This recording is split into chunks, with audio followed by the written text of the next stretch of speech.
You're watching the SWAC on ESPN. The everlasting legacy of a Grambling State homecoming sets the stage for the 72nd all-time meeting between Texas Southern and Grambling State. Tigers on Tigers from Eddie G. Robinson Memorial Stadium in Grambling, Louisiana today. We bring you up inside of the booth Jason Ross Jr. alongside Toka Jackson, our awesome ESPN crew on hand, ready for this one. So today, not only a homecoming game, an HBCU homecoming, Toka, nothing like it on tap of a night game for this awesome matchup. Yeah, there are homecomings, and then there is a Grambling State University homecoming. That's completely different, folks. This is not just a game. This is an event. Now, they've scheduled TSU, a hot TSU team who scored 51 points last week. They're looking to spoil this party. Either way, it's going to be a ton of fun for us. You already hear it. Crowd's fired up. Bands are fired up. Mentioned a hot offense there in TSU. So KJ Cooper, their quarterback, back from injury this year. He has been awesome of late. Had a ton of fun chatting with him. I mean, this guy is a leader. He exudes leadership with every word. He had me hanging on every word. But what makes him different than most college quarterbacks is his processing speed. He's able to diagnose and get the football out of his hand accurately.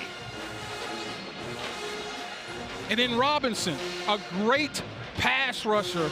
They're going to slide the line to him. They better have a plan for Warren Robinson. He's one of the more dynamic pass rushers in the SWAC. He has been awesome, an NFL prospect.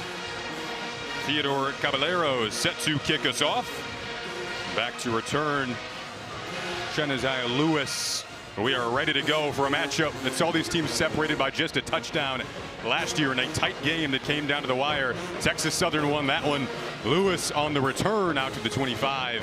Now that is where this opening offensive possession will start. All right, on cue, Texas Southern and KJ Cooper heading out on the field. Again, it kind of felt like he's a guy, if he wanted to, he could write an essay about every one of his teammates. No question. And when he's done with football, whenever that happens to be, this guy is going to be a success because he's a leader. He'll probably run for office. If he wants to, he'll win. I mean, he's got it, guys. And so I'm looking forward to see if it translates to a great game in this environment. Ethan Renfro in the backfield with them, coming off that 51-point performance last week against Arkansas Pine Bluff, 51-7 victory. So they are riding high with a lot of confidence right now. On the road, their first snap in front of this crowd is a good run on the ground. Did the ball come out, though, at the tail end of it? All right, now on the field, Grambling's pointing as if they had scooped it up, but they're going to mark that run down after a gain of about 6. Yeah, he reached out, and that forearm goes down, and the ground can't cause a fumble, as we know. And as soon as that forearm hits the ground, he's down. But I like the efficiency on first down, Jason. This is a Grambling defense that struggled in their last game out, giving up 224 yards rushing. Warren Robinson, you pointed out, said it needs to start on defense for us today with stopping the Texas Southern run game. Get a quick timeout called by Grambling. Oh, their head coach, Mickey Joseph. They remember him from his Nebraska days, his QB of the Huskers in the late 80s. And I think Coach Joseph called that timeout to have a conversation with the official. Early. Yeah, this wasn't about his team. He's trying to have a conversation with the head official in the white hat, and he's not coming over to talk to him. So that's what this was. Oh, now he's coming over. That's what this was about.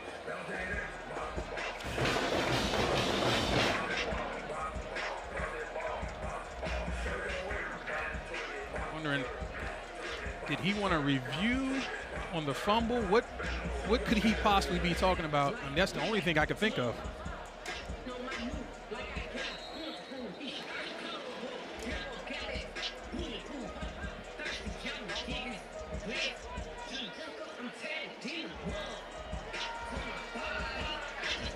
Our referee today is Eric Blunson. So again, this was the opening play. Appeared as though watching it back as if he was down before that ball came out. Well, I was curious to know if that's exactly what he wanted to talk about. If so, that was a wasted timeout. Cooper's first throw, zipped over the middle, onto the turf. Was it scooped up? Linzer dove after it, and they're going to rule on the field that he did pick that off. He did. So first pass of the game is a rare INT for KJ Cooper. Well, so listen, that was a pass with a lot of heat on it, but that was a receiver. First down. in Trenton Leary, who wasn't interested in going after that football. By the way, it's back-to-back weeks now with a KJ Cooper interception, but both off deflections. He's such a good game manager, rarely ever makes mistakes. Watch Leary, though. You telling me he's going after that football? He knows that a hit is coming.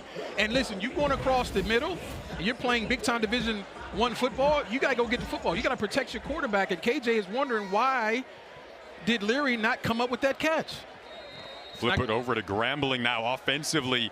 Xavier Tset not out there today. We were wondering if he would be ready to go. They're starting QB. He is not. Ashton Fry gets the start. They run it on the opening play with Trey Bradford. But that was a storyline entering the week because you're coming off the bye week after the loss to Prairie View.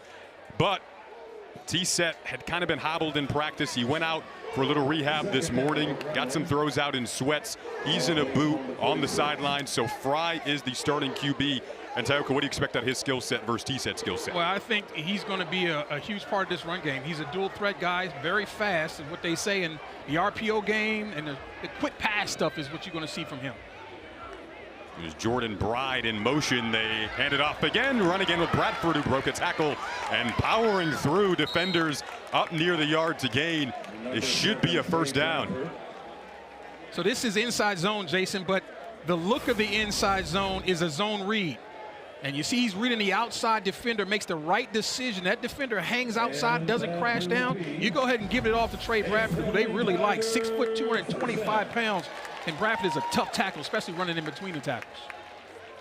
He was originally with his head coach, Mickey Joseph, at LSU when Mickey was on the LSU staff with Ed Orgeron. And then went to North Texas and now in the Grambling uniform. Fry faked the handoff that time, looked one way, saw him rolling out in warm-ups to that direction, expecting to see that fairly often. Nothing doing there defensively. And Michael Akins, who was really good on that D-line for Texas Southern, had the pressure. So that's the quick passing game they want to get going with Fry. They wanted to throw this quickly. It's not there. And now he's trying to figure out which way to go. And that's just a little bit of the indecision that you see from a player that hasn't played a lot of football. He needs to just trust his athleticism. If his first read isn't there, there'll be running room up inside and outside of the pocket as well. Empty backfield for him this time. Wonder how long that'll take him to settle into a game-type situation versus the practice reps with the ones this week. Quick throw. There's that quick game you were looking for, but high and incomplete. Yeah. And so, again, they want him to be decisive and get the ball out of his hands because he just doesn't have the experience to drop back, read it out, and make the decisions. So you're going to try to define it for him with very quick throws. I'm looking for Billy Packer to then adjust to this quarterback. They wasn't sure who was going to play. Now they know who's in the game. You got to tighten up this coverage. I think you're going to have to play some 8-man front to take away this run game and make this young quarterback beat you with his arm. He's looking for Nashawn Dickerson that time. Obvious passing down situation here, especially this part of the field. Got a good block, zips it over the middle, and this time has his target complete. On 3rd and 10, they get a gain of 12, and they go to Nashawn Dickerson, who he wanted on the last play. They pick it up this time. That's a nice job by Fry. Now he's showing me some poise here, right? Going through a progression there, reading a little bit. Doesn't just look to break out, slides up in the pocket, and gets rid of it with a very accurate throw, picking up a first down. Block on the left side from Eddie Bennett, who slides into that starting left tackle spot. Their center, Alexander Vigil, returns this week after not playing in that Prairie View game a couple of weeks ago. So big to have their starting center back with the new QB. Got Bradford and Eaton both in at running back here. It's been a steady dose of Bradford early on their opening series. If you tuned in late, an interception off a deflection thrown by KJ Cooper. That gave it to Grambling for now their opening offensive series as Jason Patterson comes up with the tackle there. It's going to be important that Grambling stays ahead of schedule. You have got to be efficient on first down to protect your young quarterback. You do not want him in 3rd and long situations where he's got to drop back and hold the football and allow guys to uncover. You want 3rd and medium and short where his legs can be dynamic.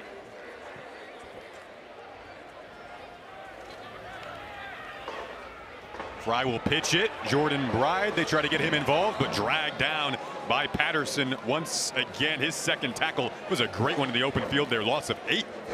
That's an excellent play. When you're playing on the edge of the defense, the ball cannot cross your face. Watch Zero get up the field. Someone's got to block him. You saw Trey Bradford pass him up, and I don't know why. I guess they maybe thought that he was going to be influenced by the tackle who went down, but not that time. Great job by Patterson getting up the field and making the play all by himself. This is not where you want to be if you're Grambling State. Third and forever, you got to be very smart. If you're the young quarterback, Ashton Fry, there's no need to put this ball at risk. They were successful on 3rd and 10 last time, but backed up a bit more here. 3rd and 17 for Fry. Goes down the field, down the seam. Do they have it again? Looks like they do with Keith Jones. On 3rd and 17, Tioga, they pick up 18. Wow, he's starting to throw up in front of our eyes, Jason. First of all, look at the protection. Clean pocket to throw. Dig route coming from the outside in and had a really slim window. And guess what? Ashton Fry fitted in that window. Nice pass, number 15. These have been some beautiful 3rd down throws. But 3rd and 10 and then 3rd and 17 does not matter for Fry making the start today in place of T-Set. Very impressive early.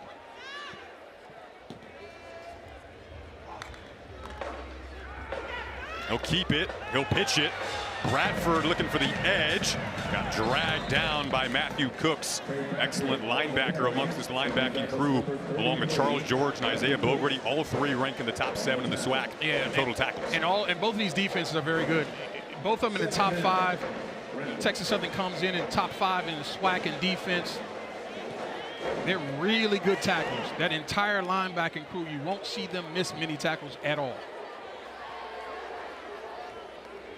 Substitution made by the Texas Southern defense.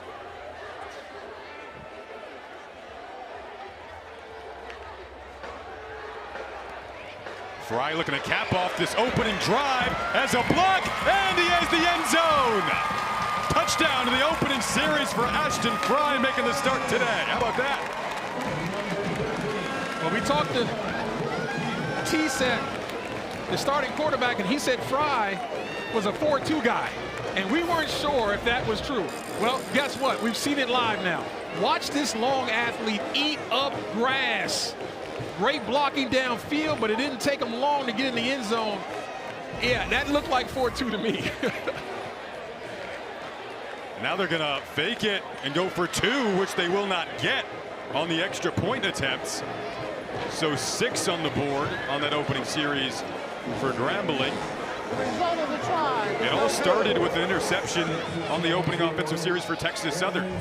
KJ Cooper's pass deflected. The rest was history. The last game, Grambling State gave up 4 of those turnovers, and this time they get their 1, and they pay off on it with 6. Great start for Ashton Fry and Grambling State.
10 plays, 49 yards, shade over 5 minutes on the opening drive for Grambling. 2-point conversion attempt unsuccessful, but a really impressive backing off momentum from the interception on Texas Southern's opening possession. Sean Xavier Lewis back to return for Texas Southern. Theodore Caballero to kick off here for Grambling State. I wasn't very surprised that Fry ran for a touchdown. I mean, we knew he was fast. But how about the big third down pickups, though? That was 3rd and 10 and 3rd and 17. Man. Just darts of throws, beautiful throws too. Lewis looking for a lane here, got out just past the 20-yard line. So now if you're KJ Cooper, you have a guy who you know can mentally reset from things like that.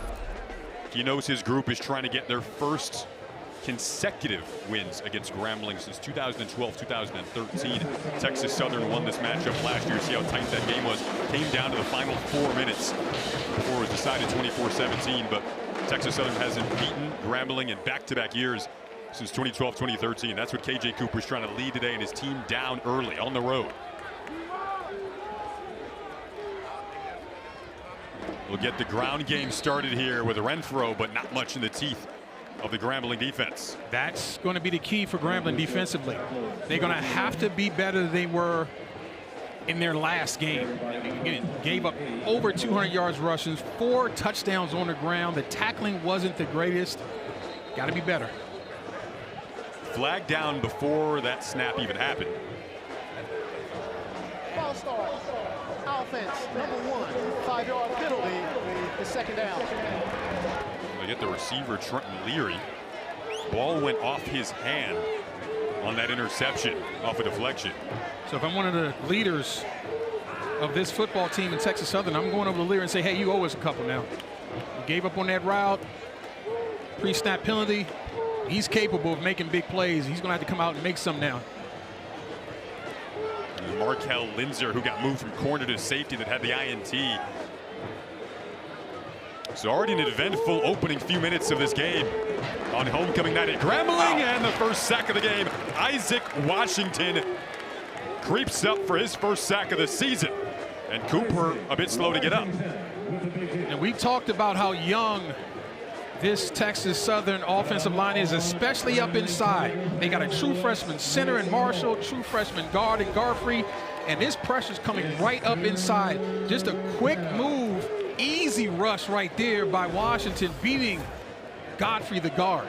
That's going to be a developing story as this game goes on. It's a loss of 4. Does it feel big for this Grambling defense to be playing with a lead this early? Because the talent they have up front, guys like Isaac Washington, guys like Warren Robinson, Bryce Cage, more talented than that stat line against Prairie View would tell you. And no question about it. And this is the type of defense they want to play from ahead.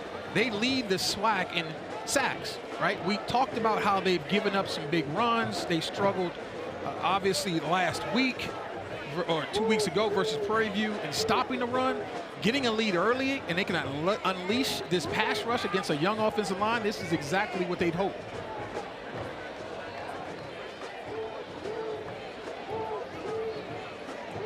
Ashton Fry on the opening offensive possession for Grambling was able to convert a 3rd and 17. Can Cooper find a way to convert a 3rd and 17 here if they even decide to throw it backed up in this position?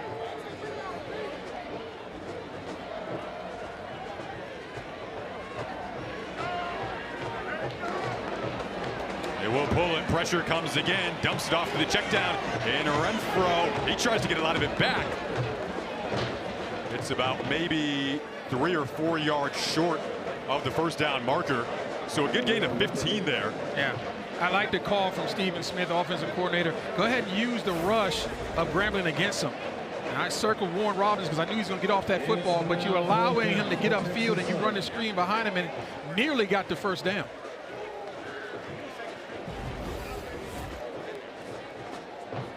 Delano Franklin back to return this punt. First time we've seen Jeremy Ramirez today. Began his career on the JUCO level. First boot of the night.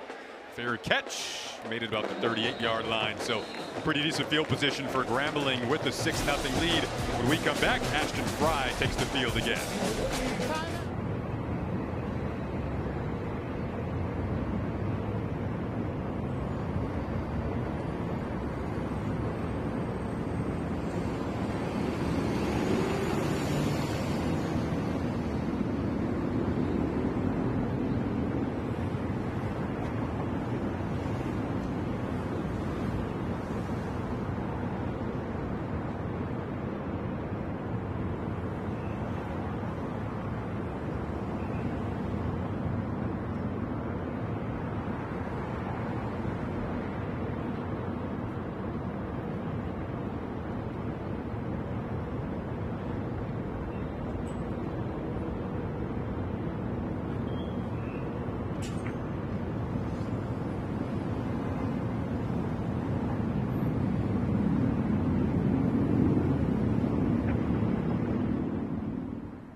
Grambling set to take the field again.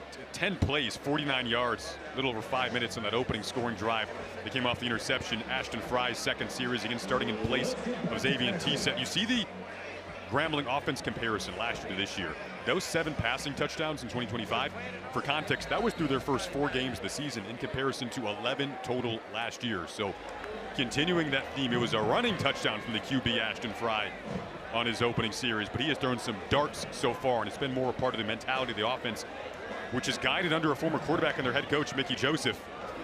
They run it here, slipping up was Bradford, but it's more balanced as well because you have talented backs too, Tom. There's no question. You got a bunch of them, and they think Trey Bradford is going to be an NFL running back someday, number 7. But I think the passing game is going to look a little different for Fry. But you know what?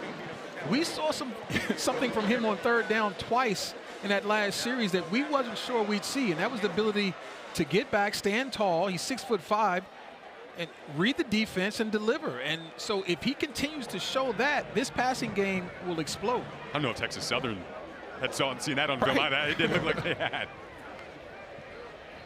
They'll pull it here and roll out. Saw him do this in warm-ups, now directing traffic. Wants a block and got it over along the sideline. His tight end, Covantis Knighton, leading the way. Charles George forced him out of bounds after a gain of 4. Yeah, he's fast, Jason. I mean, there's no question about that. And this is just a bootleg with a tight end, and he has a decision to make whether to throw it or run. That's the right decision. It was obvious. It was well-defined for him. But, again, the way that long strides or that 6'5" frame just eats up grass is beautiful to watch. Sets up 3rd and 5. They're 2 for 2 on third down today. And those were 3rd and 10s and 3rd and 17. They put it in his hands again. He throws it again. 3 for 3 on third down. Tyson George this time. Now I saw some reading right there. He had a choice. He had a defender, an offensive player running a hook on the inside, and he had a guy going on the outside, and he read the defender and put it exactly where it needed to be. So we're starting to see, I guess, what Grambling State already knows. And this guy is a much better passer than they led on. And it's not just a quick game. It's not just the read option. He's more than that. He's perfect on third down. The play calling's been excellent on third down, too. Byron Eaton Jr. reversing field. Made a couple of guys miss on the left side, so he said, let me go to the right side. Got inside of the 45, dancing quite a ways for about a gain of 2. Yeah. But it was impressive, and it was entertaining. A lot of fun for 2 yards, right? And that's a lot of running, and that wears a defense down as well. But you got to give credit where credit is due. Southern kept pursuing the football. So right there, great job of keeping the ball leveraged, forcing it back. Now you got defenders overrunning it. And that's just a beautiful athletic cut. But the pursuit eventually catches up. Texas Southern is on the film running to the football. We saw that, and we talked about it with their head coach. They said we watched Grambling's defense and saw how they run to the football, and we want to run football that way. Another quick throw and a slant this time. Was that called in? Just absolutely vacuumed in. Just at about the yard to gain by Andrew Frazier. So I'm seeing Fry with decision making, and this one is ball placement. That ball is down and away where only his guy can catch it, and he was getting held. There's no question about that. Andrew Frazier was getting held. He still digs that ball out. That's how you go down and make a play for your young quarterback. Really impressive stuff from Ashton Fry right now. See the 6 first downs between the opening series and this second drive. I was wondering if that Bradford run and Eaton's run, they both got the pink shoelaces on just like you. So people with the pink shoelaces on today, they can dance a little bit. That's right. They dance a lot better than I do, let's be honest about it. But look at the first down efficiency. Again, not getting behind the sticks. As you see those beautiful laces, those are hot, though. And look at the coordination with the mouthpiece. Fire fits, Very just nice. like you. You got the pink shoelaces and the pink tie on. Listen, We got to get the camera back in the booth. breast cancer awareness month. I like the players are aware. Absolutely. It's homecoming. There's a lot going on. And they're putting themselves ahead of the sticks again here. 2nd and manageable. They'll fake the handoff, throw it, dump it off. Looked like they were going to lose a couple. Maybe got back to the original line of scrimmage that time with Covantis Knighton, the tight end. So right now, if you're Texas Southern, how do you capitalize in this situation? It's 3rd and long. Looks to be about 3rd and 7.5. You got to find a way to get off the field in this situation. Two times in the last drive, you gave up 3rd and long conversions. Can't happen here to a young quarterback who hasn't played a lot of football. Give him an empty backfield. They're 4 of 4 on 3rd down so far. This pass rush has to come alive, and this is a pass rush that has not gotten a lot of sacks for Texas Southern. They need to at least get some pressure and make this quarterback feel it. He'll keep it, which he can do, shifting around blockers. Lost the ball at the end. That is a live football. Diving on it, several white shirts for Texas Southern. We'll see if they came away with it. It appeared pretty clear that the ball came out. Now you got some jawing after the play. Edric Whitley pounced on it first for Texas Southern. On the field is a fumble recovered by the defense. So when that turnover battle evens out, momentum tends to sway. It is now even. Edric Whitley able to get there to pick it up. Turnover battle 1-1. Ashton Fry, great start until this moment.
We're back at Grambling, 6-0. I want you to take a look at a really good job of hustling right here. Number 22, that's Dalen Booker getting off the block, getting to the football, and bringing his arms. So many defensive backs throwing his shoulder, Jason. He brought his arms, knocked the ball out. Other defenders hustling to the football to get the recovery. Adrian Renfro backing the momentum off the turnover up with a hefty run, entering the final minute of this opening quarter, which now kind of not resets on the scoreboard, but resets at least momentum turnover-wise, which is one apiece now. I feel like Grambling was driving again. Had Ashton Fry not fumbled that, he would have been approaching down inside the red zone, potentially looking at a 2-possession lead. Now, KJ Cooper can try to get something going here as he has a first down. Renfro and McClendon in the backs here. Cooper rolls out as his target. It is Charlo with his first catch of the night. So trying to get this passing game going with an 11-yard gain there. Nice job on the high-low concept. The underneath receiver was covered.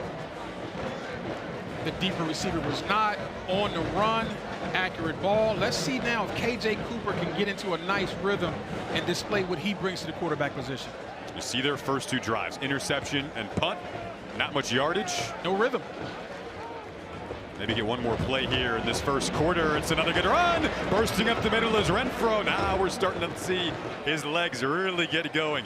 Their power back who can also bring speed He likes to say, one person is not bringing me down. I love it. We chatted with him earlier this week, and he was amped up for this matchup. His team down 6-0 after the first quarter saw an interception, then capitalized on by Grambling with the touchdown. 2-point conversion was no good, but Grambling with a 6-0 lead after one.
Introducing SportsCenter for you, personalized every single day. Now available on the ESPN app. Powered by your favorites.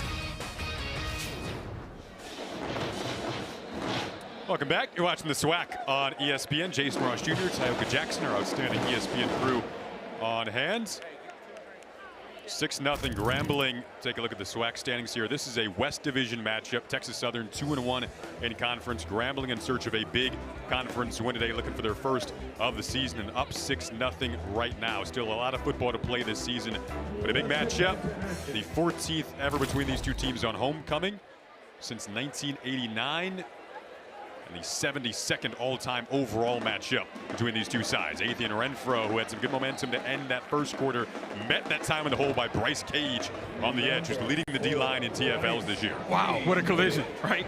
And you talked about Renfro saying not one guy by himself can bring me down. Well, Bryce Cage says, I beg to differ. And that's coming off of a block nonetheless, Jason. 6'5", 269 pounds of all man. Those are two guys who know what they can do.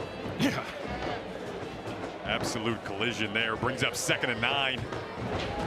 Cooper will pull it this time. Roll and throw. Out on the edge, able to connect with his tight end Cordell Rogers. That's a coverage bust. But you had two defenders with their eyes on K.J. Cooper and nobody playing pass defense in the flat. About as easy a reception as K.J. Cooper's going to make happen today.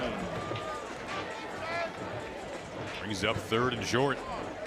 Yeah, I'm coming back to Athian again, Athian Renfro. That's exactly what they do, looking for a long yard. Did he get enough is the question. Right now looks like they're moving the chains. Well, they will. 5'9", 225 pounds, and runs hard. I think he may have missed a cutback opportunity, but in short yardage situations, I like backs who are not trying to make home run hits, just trying to get the yardage it takes to move the chains. And you see those numbers last week, he did a lot more than chain moving at 6 yards a carry. They'll be blocking this time as they check it down again. Xavier Phipps this time, their 3rd tight end, freshman from Houston, able to make the catch. Nice frame, 6'4", 230. He's going to grow into that body, but that's really good coverage. That's zone coverage. So watch to the left of your screen. That's a zone defender coming out of his zone and making a terrific play. That's Markel Lisner. Had the interception earlier. Tempo moving now. That throw may slightly have been just behind and high of the intended target.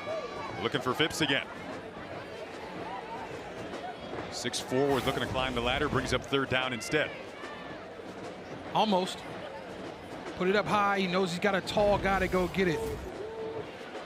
That's a play that freshman is going to make many times over his career. He's a good-looking athlete.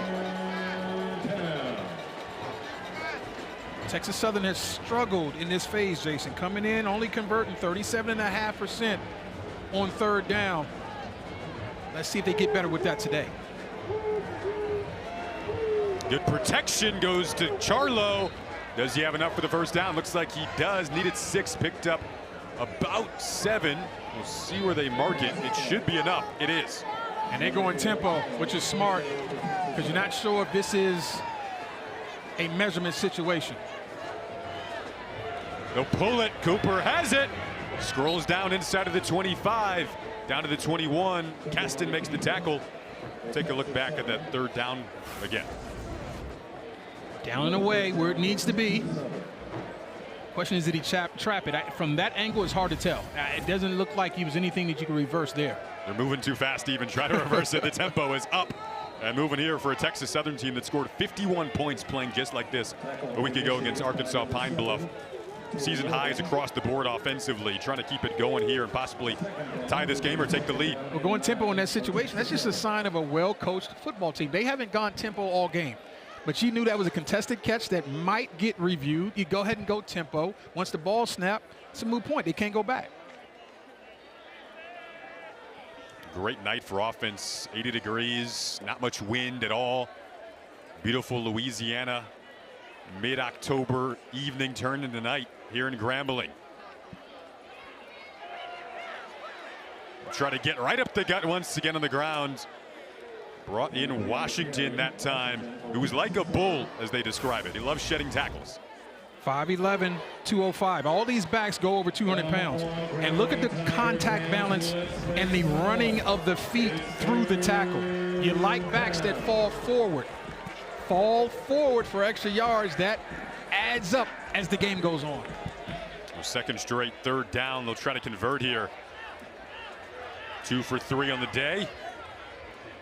This is the 3rd series and definitely the best, feeding off that turnover that their defense forced. Changing the play. Good blocks. Cooper steps up. He'll try to use his legs just like his opponent Fry did. It kind of looked similar to his touchdown run, but couldn't quite get there. However, does pick up the 1st down, loses his helmet, so come out for a play. Now, he wants to throw this football. There's no question, but the thing starts to break down, and now that's just a feel. Understanding where the void in the pocket is, finding it, and getting the 1st down. So Jordan Davis comes in at QB, the redshirt sophomore from Missouri City, Texas. Minimal reps on the season. He'll hand it off. And now Cooper can come back in. Davis is all about the run game. If you see him come in, he's 5'10", 185 pounds, and he's averaging almost 8 yards a carry. Cooper's leadership just so irreplaceable in this group. I mean, when we were talking to him, it felt like he could write an essay on every one of his teammates. Just loves his teammates, offensively, defensively, as coaches. He could be a head coach one day with how he just commands the game and knows the script so well. Dart over the middle, and complete timing looked off there with Leary. Brings up 3rd and goal. And to your point, though, certain guys just have a presence, right? There's just a presence that leads men. You see the route here. Just a slant. A lot of holding going on right here now. That was Tyrell Raby, and he basically wrapped him up, wrapped the receiver up. Now, we know Raby is getting right at the top of the list in swacking interceptions, and that's not usually how he's doing it. Lucky he didn't get a flag on that one. They're letting the corners cover pretty tight tonight. Yeah. Keep an eye on that, how that continues to be called throughout the course of this game. They faked it to Washington. Cooper keeps it, throws, touchdown! Texas Southern ties the game. Xavier Phipps on the reception. Cooper's getting to the edge of this defense way too easily, Jason. Watch him get on the corner, and now you got no shot. He is the defense completely outflanked. He could have run for that touchdown, but he says, you know what, I'm a quarterback. I feel good about this. Let me share my love with my teammate and throw for a touchdown this one.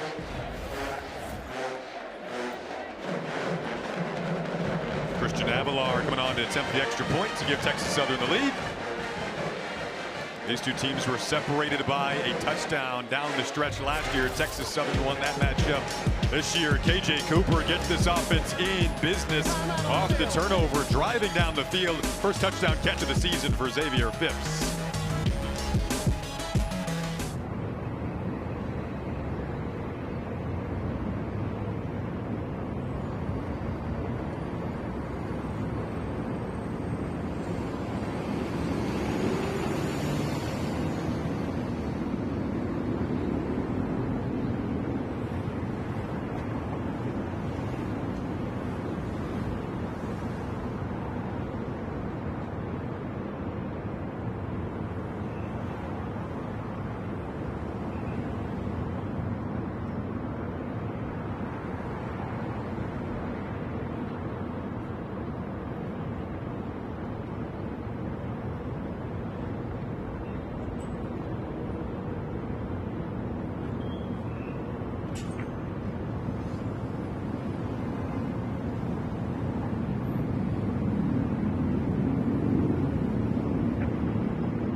(7-6) Texas Southern with the lead now. Cooper driving him down the field, hit a couple of different targets, got the ground game involved as well, Tioga. Take a look at young Mr. Phipps right here. He is going to fake like it's a run and go up for the pass. Let it run. Watch the black defenders, the black jerseys, all suck up on a run. He leaks out. Easy touchdown. All of that is made possible because of the run game from Renfro. The inside run forces the defense to react to it.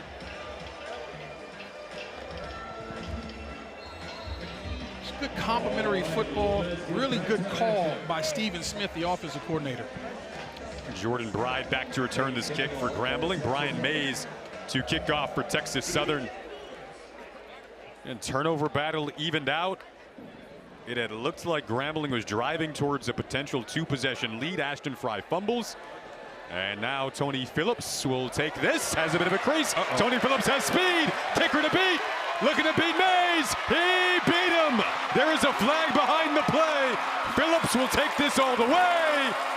Grambling crowd thinks they have 6 on the board, but this flag is way back at the 15. If it stands, it would be 90 yards. Wow. And an injury behind the play as well. Saw the crease open up quickly, but what happened behind the play? Doing return, holding, number 46, half the distance to the goal, first down. My goodness. And McConnell's looking for a place to hide. You don't want to be that guy, trust me. I've been there.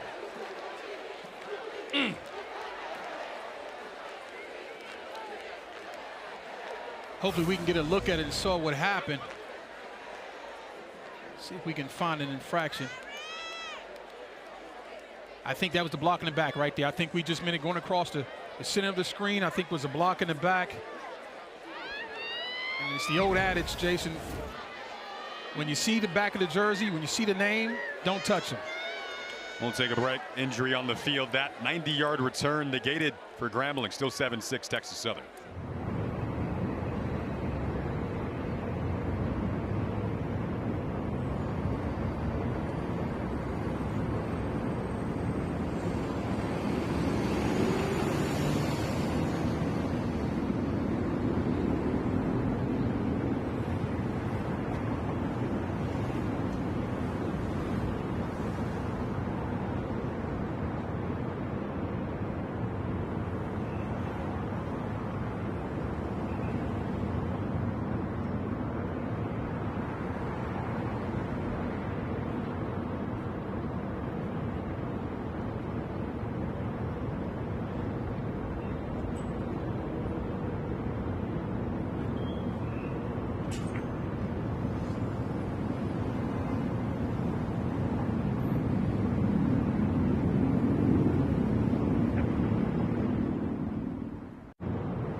Welcome back. 7-6 Texas Southern up. Go back to that last kick return that initially looked like a 90-yard return for Phillips. You can see, though, clear as day, the block and the hold from McConnell. They're going to catch McConnell right here. Watch him on this block. Look at how the man in the white jersey falls. If you fall forward, that means that someone hits you in the back. And that is a high alert for all officials. When they see coverage people fall forward, they know they got clipped from behind. Easy call right there.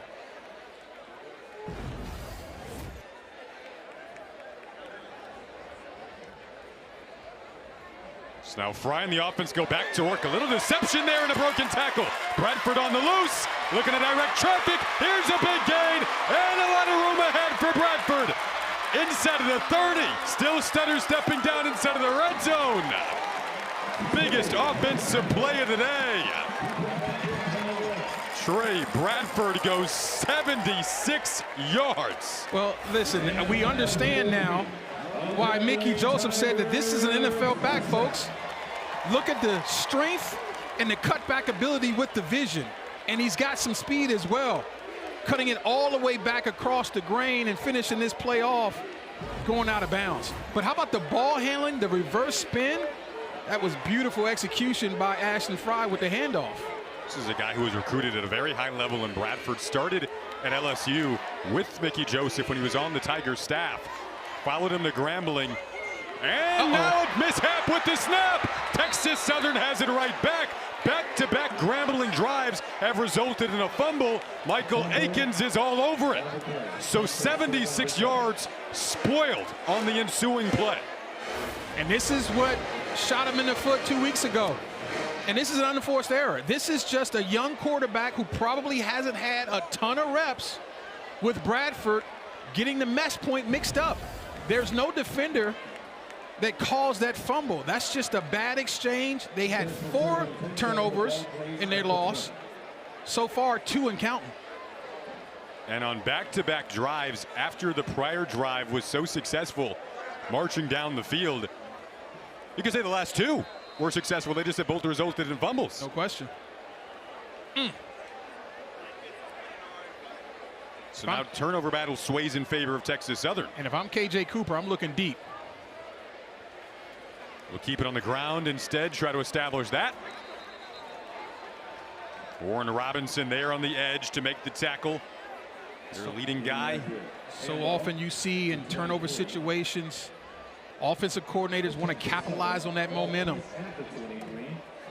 But I do like the discipline of running the football. We talked about how Grambling has struggled in that phase. If you can continue to run the football, the passing game is going to open wide for KJ Cooper.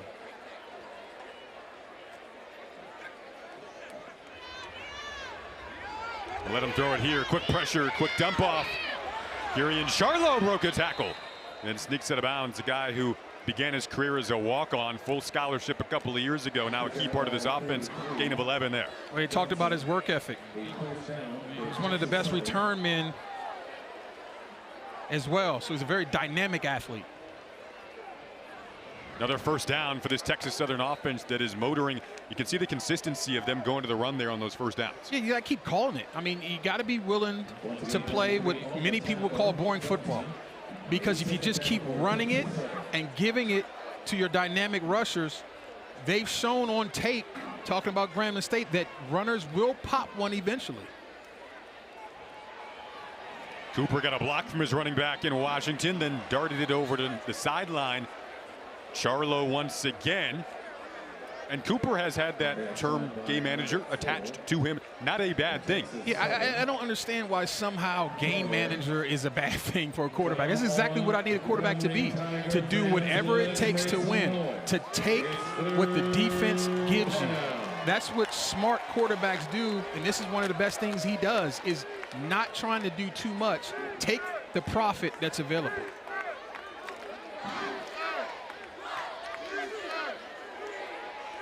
Has a really good pocket here. Slant again. It's Leary. Where was he dragged down, though? Really good open field tackle made by Jalen Gielert. That's a situation where you'd like to see Leary catch that ball and get right upfield. Understanding down and distance. He's coming across in the drag route. Right here crossing. Nice catch. Now go ahead and get upfield now. Brings up decision time. Cooper not happy. No. He is not happy that they're not going to let him go for this. That's the competitor in him, though. Yeah. He wanted to go for it on 4th and 1 there. He was like almost drifting back. Like, no, I'm going to stay here and back up on the field as long as I can. Okay, he's in his head coach's ear, too. Look at him. He wanted it. Instead, the punt coming from Jeremy Ramirez. High snap. Gets a good punt away. Delano Franklin will let that roll, and it is a Texas Southern roll. 5:11 to go in the half. 7-6 Texas Southern up. Timeout on the field.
Welcome back. Entertaining half. A lot to unpack. Grambling's offense has been successful, however, has turned it over on back-to-back drives, back-to-back fumbles. Their defense, coached earlier this week at practice on Tuesday by the former LSU head coach Ed Orgeron, the national championship winning head coach who was there when Mickey Joseph, the current Grambling head coach, was on his staff. So he said, let me pop into practice on Tuesday, work with the D-line. Just a casual kind of goat around these parts. Let's go Tigers. Practice. Let's go now. Let's go the Tigers. Cajun, that's pretty good. Right? That's pretty good. You got the guttural, like. But my throat hurts now. Yeah, I probably that's shouldn't the have thing. done that. You still got to have to go broadcasting. Yeah, you got any But it was honey? worth it for the piece. Right. I guess so. You played up to the role tonight. Louisiana, Tioka Jackson. But what a thrill is that to have the players get the chance to be interacting with Coach Orgeron, a national championship winning coach, and the relationships that are formed between Coach Joseph and he go back years. And that's what football is, man. It's about relationships that you build when you're in and around this game that last for a lifetime. Grambling offensively here, backed up. They'll hand it off, get some breathing room on the run with Andre Cruz. If you tuned in late, Xavier T-Set warmed up earlier this morning doing some rehab, trying to come back from his injury. Could not go. Ashton Fry makes the start, transfer from Jackson State. Really strong start for him, scoring on their opening drive after a Texas Southern turnover. Since then, you've had a really decent drive that followed, however, resulted in a fumble from Fry. Then they went 76 yards on the prior drive, as you see T-Set on the screen there, and coughed it up on an exchange. So back-to-back fumbles. Trying to protect the football right now is the main thing as Cruz takes it again. Chicago native brought down by Edric Whitley, the lockdown corner for Texas Southern, creeping under 5 to go here in this opening half. And you see now the Grambling Tiger run game starting to show up for them. They've been doing a really good job of staying balanced, and that's how you protect a young quarterback. Continue to stay ahead of the sticks so that you can call whatever you want. And this running game is starting to heat up.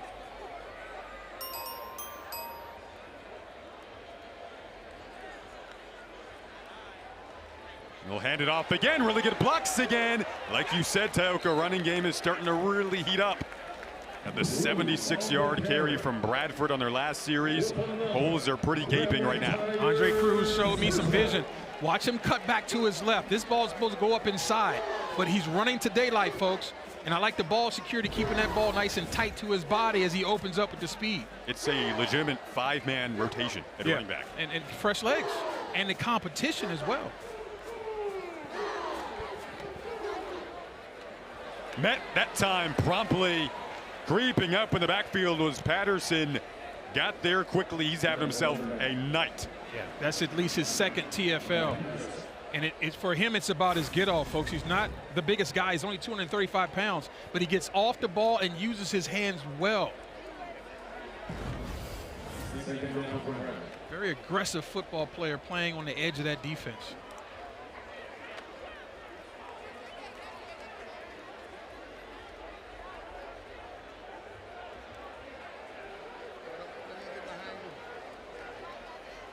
On 2nd and 13, quick throw. That's what we've seen out of Fry so far. That was what we were told we would see out of him in this offense. The quick throws, power formations. Keith Jones on the catch that time. He's got some arm strength too.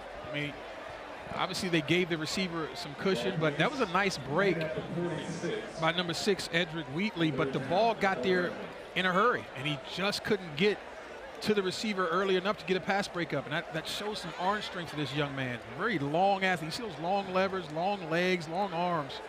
All that adds up to velocity when he uncoils that football. You noticed that down in the field in warmups. Yeah, absolutely. 6'5". Well, drop back this time. Converted a 3rd and 10 and 3rd and 17 earlier. They've got 3rd and 6 here. Has to sneak out of bounds. Did not get enough for a first down. Outstanding coverage by this Texas Southern defense. We're at the 2-minute timeout, and Texas Southern still has all 3 of their timeouts, so their offense definitely thinking of driving when we come back.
homecoming night here in Grambling. Great crowd on hand here in Grambling, Louisiana. We'll be back with the halftime show coming up as we celebrate homecoming. Get to see all the bands in action. One of the coolest parts of an HBCU homecoming is the bands at halftime and seeing them walk up before the game. These are the HBCU Division I band rankings. Wait a minute now. You about to hurt some feelings. Start some arguments here. Hey, send your cards and letters to Jason Ross Jr. Whoa. You didn't write that? Yeah. Okay, I mean, Florida A&M marching 104th. Boy, look out. I'm just saying. He's at Tioga Jackson on Twitter. Or X. 4th and 3 coming up here. So interesting decision. You maybe think they're just trying to throw him off. And that's what they were attempting to do. But got some movement here. Threw themselves off. They threw themselves off. False start. Offense, number 40. 5-yard penalty. It's 4th down. I can tell you right now, Mickey Joseph is not happy. I mean, that was not what they were looking for. Because if you get the first down there by either drawing them off sides or getting it legitimately, you're stealing an extra possession, and that was an opportunity to do that in that area of the field.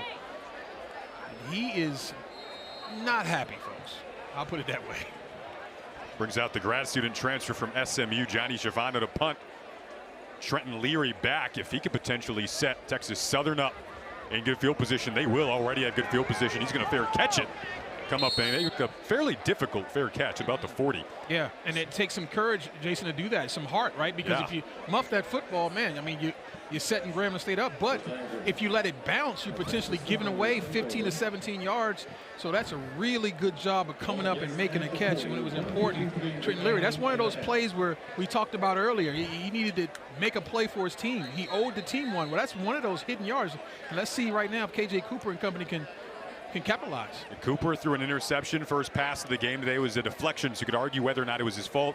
Had a deflection last week. He has bounced back since then. They have really been grooving in a poised fashion. Seen a lot of first down runs. They've got 3 timeouts to work with, so you think they're not really hurried at this part of the field. That's exactly what they do in a big hole up the middle here for Renfro. Gets inside of the 30. Renfro wants the end zone on the first play. Looks like he got there. He did. What a run from Athian Renfro. 60 yards he goes. We talked about 2 weeks ago in their last game. Prairie View ran all over this Tiger defense. And when you put that performance on tape, field was a touchdown. every other opponent is going to try you. So in that situation where normally you would want to get a quick passing game going, you decide to run just inside zone, and man, do they hit it hard with Athian Renfro. I was thinking you got time for all your balance, get down the field. Renfro says, no, let's do it in one play. One play. 60 yards he goes. Grambling had a touchdown, but they didn't convert a 2-point conversion attempt. That is why they only have 6 on the board if you tuned in late, and Texas Southern now up 14-6. And we talked about how young this offensive line is up inside. They had another freshman in Jaden Daniels, number 55 at guard. So they're running right inside where these young players are. And obviously Renfro gets it paid off and does his dance, but you got to give the credit to this young offensive line. They had in that last play, they had 3 true freshmen playing inside, and we asked Chris Dishman about that. You know, how are you getting away with playing these young freshmen? And you see the numbers right there. These young freshmen are not afraid. And he said, I'm not afraid to play freshmen. If you want to play as a freshman, then you come to Texas Southern University and we'll play if you're good enough.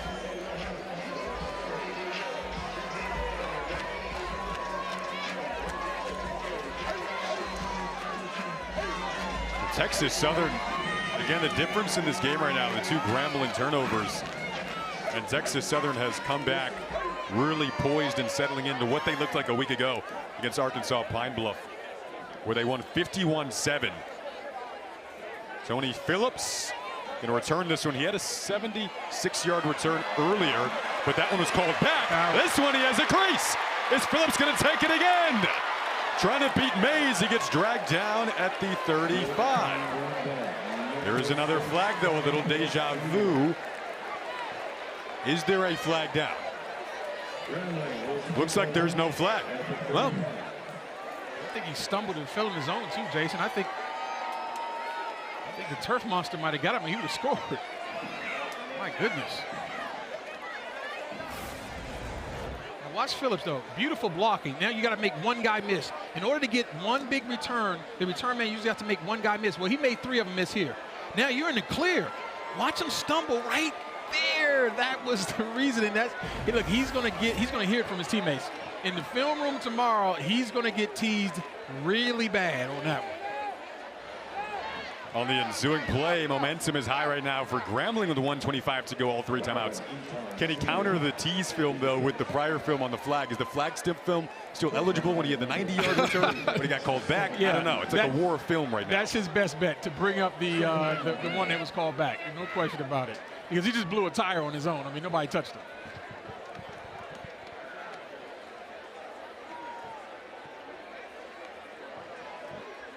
One minute left in this half. Eaton in motion. Fry looking downfield, into traffic, deflected, caught off the ricochet. And down at the 1 is Tyson George. Unbelievable. And Grambling's going with tempo as they should. This ball should have went to the outside from the beginning, so he's thrown it to the wrong receiver. And how about Johnny on the spot? My goodness. 35 yards off the ricochet. Now they try to punch it in, and they do. Byron Eaton Jr. capitalizing a quick drive.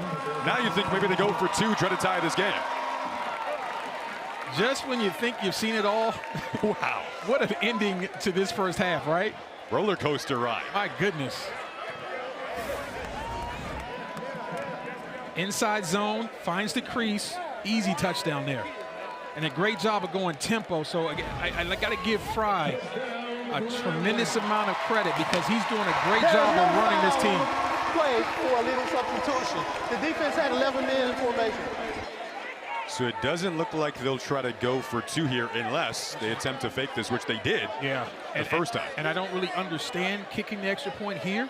I mean, you're down 1. This is the opportunity to do it. Theodore Caballero going to come on, at least for now, what appears to look like an extra point attempt. But again, they lined up like this the first time they scored, then attempted to try to throw it off the fake extra point. I'd be shocked if they ran that exact same play. It's a little odd right now.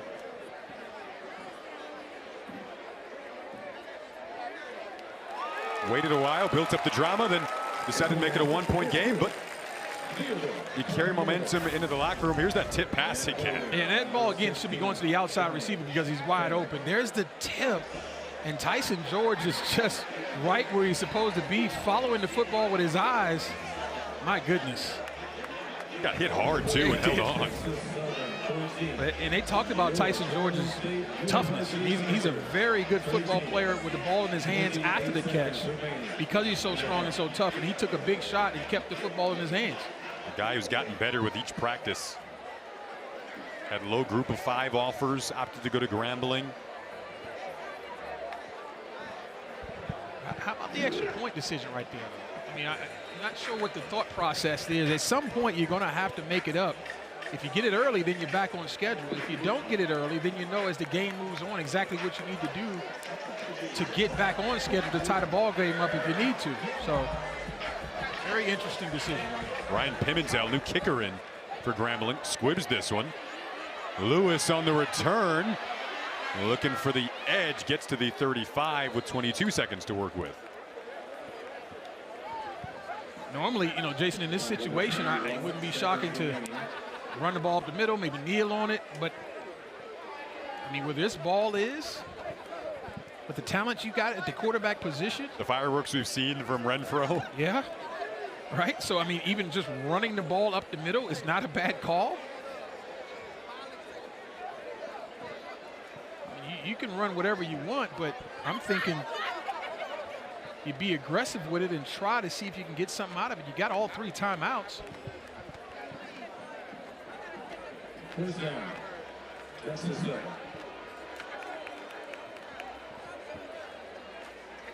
They're going with a 4-receiver look here. Their style has been to run it on first down. They say we're not going to do that here. However, the pressure got home pretty quickly. Warren Robinson applying that pressure. Incomplete pass. Number 23 was in the area.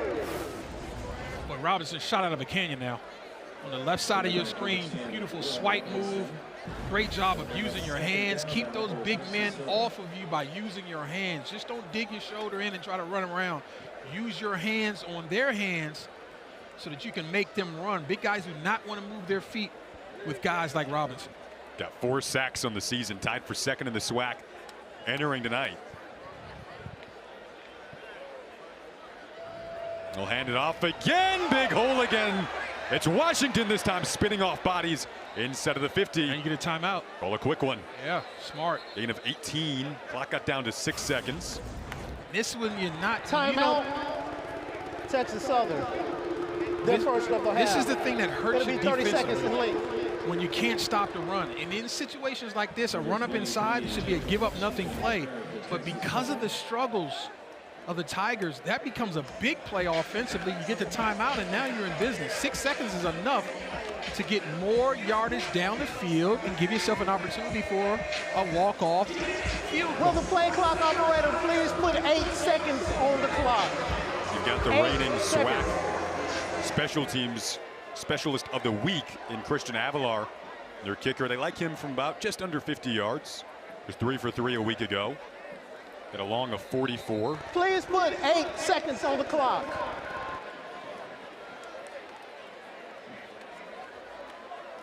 So if they like him from 50, that means they want to get the ball to approximately the 33-yard line or in.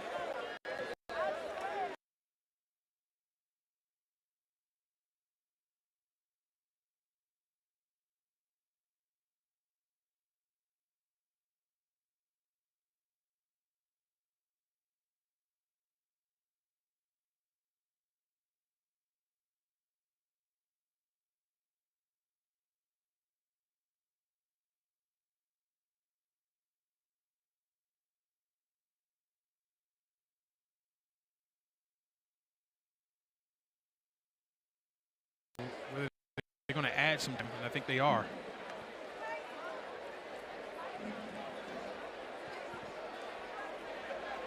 And teams aren't heading to the locker room yet, so we will see how much time they'll add. Interesting that Gramblin's defense is leaving the field, though. If they add time, they're going to have one more play. They're going to, you would think, try a field goal. Will the game clock operator please put 2 seconds on the clock? Timeout was called by Texas Southern. I got the timeout off with 2 It'll seconds. be a 30-second timeout. The homecoming crowd is letting them know how they feel about it. They're ready for the band. They're ready for the band, but they don't want to give them that three-point That as well. opportunity. So let's see. He's down 5, 4. I mean, honestly, he starts to signal that timeout with 4 seconds left. And it doesn't really matter too much, 2 seconds, 4 seconds, but clearly he called that timeout with time left on that clock. So that was the right call for sure. And credit the officials for getting it right. This would be about a 58-yard field goal attempt if they came out and tried it. But with 2 seconds left, it looks like KJ Cooper running back out there, maybe for a heave to the end zone, and you got the Grambling State defense way back in a prevent defense. You got 3 guys lined up on the goal line of the end zone. Now he's going to try to move around and buy time, Jason. He is. He's letting his guys get downfield and heaves it down there. Jump ball, and it is tipped and not quite intercepted, but incomplete. So 14-13 at the half. A rocky roller coaster ride of a half that included 3 total turnovers. The 2 Grambling turnovers were the difference. Ultimately, 2 QBs battling with one another, both finding the end zone on homecoming night This is the end. here in Grambling, Louisiana. It's been a fun one. Band's coming up next at the half.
Welcome back to homecoming night here at Grambling State. 14-13, Texas Southern leads it.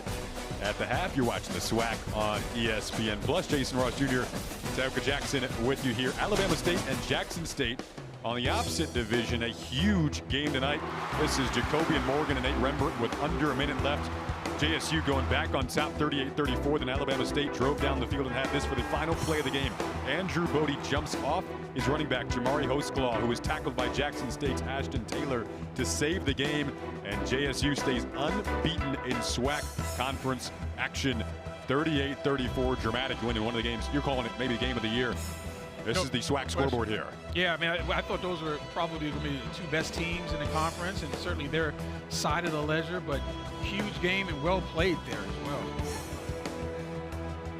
Speaking of the SWAC and speaking of HBCU football, these are your power rankings. Updated here. too. Updated. Because I had, fly. yeah, I had Jackson State and Alabama State pretty much tied. I mean, you got probably the two best quarterbacks in the SWAC. For those two teams, and for me, they were pretty much tied. Maybe Jackson State slightly ahead just because of their non-conference loss was probably to a little better team, with Alabama State losing to UAB. But man, I mean, they both played well today. That was a great football game, and sorry somebody had to lose it, but Jackson State clearly right now, you got to say, is probably the best team in the SWAC. The road to Atlanta.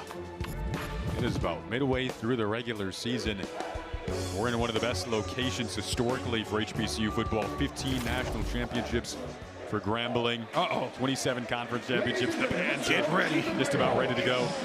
Texas Southern, the Ocean of Soul, coming up first.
Welcome back. You're watching the SWAC on ESPN.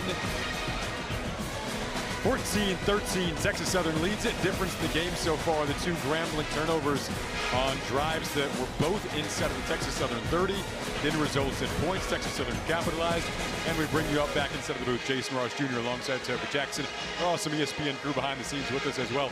So Tioka, like I said, their difference so far, you had the two drives inside of the 30 of Texas Southern, both resulting in turnovers. The back and forth of this game, though, it's got the makings to be special in the second half. No doubt, 1-point game. TSU has 6 points off of 2 Grambling turnovers. That's the difference. Both quarterbacks, I think, have been efficient today.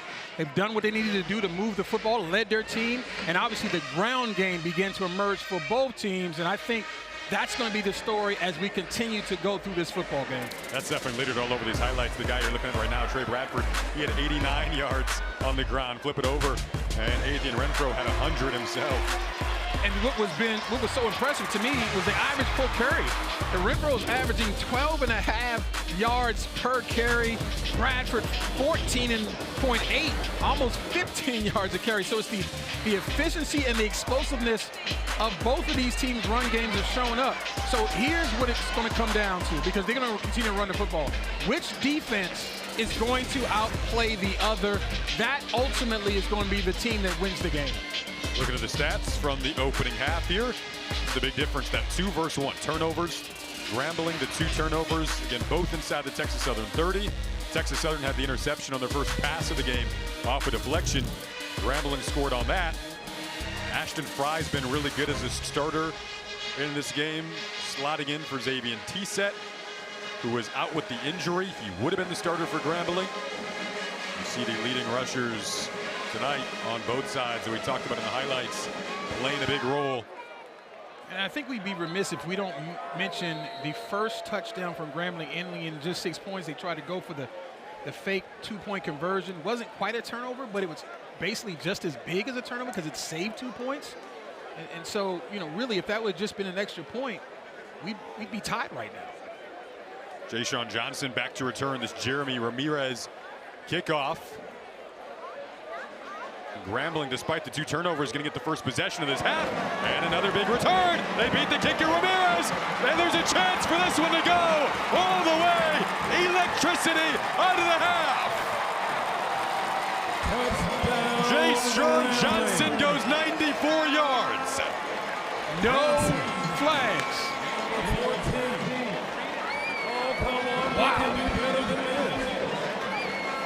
How about the all-purpose yards starting to rack up for this young man? We talked about you usually got to make one player miss, and there it is. Good enough for him. It was the kicker. Just outruns the safety man with pure speed. Doesn't blow a tie this time. Doesn't slip and fall down.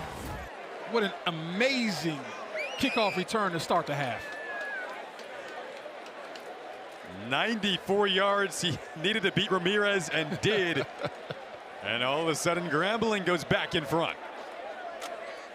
It was 14 straight for Texas Southern after Grambling jumped out to the 6-0 lead. And now they're trying to take a 6-point lead. This game has been entertaining. Picks up where it left off. Caballero with the extra point. And now it's Texas Southern's turn to try to answer that. The blocking, I thought, was really good. I mean, he gets through the first wave untouched, and when you're staring at the kicker, no return man worth his salt is going to allow a kicker to do anything but fall on the ground. And you got to give Johnson credit, because that's exactly what happened there. How about the speed, though, to outrun the safety? There's a safety for that very reason. And he outran the angle of the safety, and this guy can fly. Sophomore from Franklin, Louisiana, comes up big there. Stayed in his home state, still very young. So that return puts Grambling in front, 20-14. Reset it with Caballero now coming out to kick off. Jose Villa-Lewis back to return.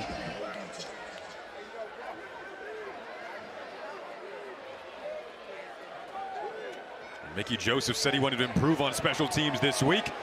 His group trying to get a tackle here, and now maybe a chance on the return here for Texas Southern. It's Lewis out to the 50. The special team kick return coverage kind of shaky for both sides. Once again, the same formula. You usually have to make the first guy miss, and Lewis does that right there. Now it's about vision and sustaining blocks, and he gets to the kicker. Again, makes him fall on the ground, but the great pursuit by this Grambling State kickoff coverage team is the only thing that saved the touchdown, because that was going to the house if not. 38 yards, could have been more. Sets up KJ Cooper and Athian Renfro. The dynamic duo at quarterback and running back with their best starting field position of the game. It's Renfro who made the first man miss. Brought down out on the edge that time. Renfro's opening half was excellent. He's over 100 yards in the game, has made multiple guys miss tonight.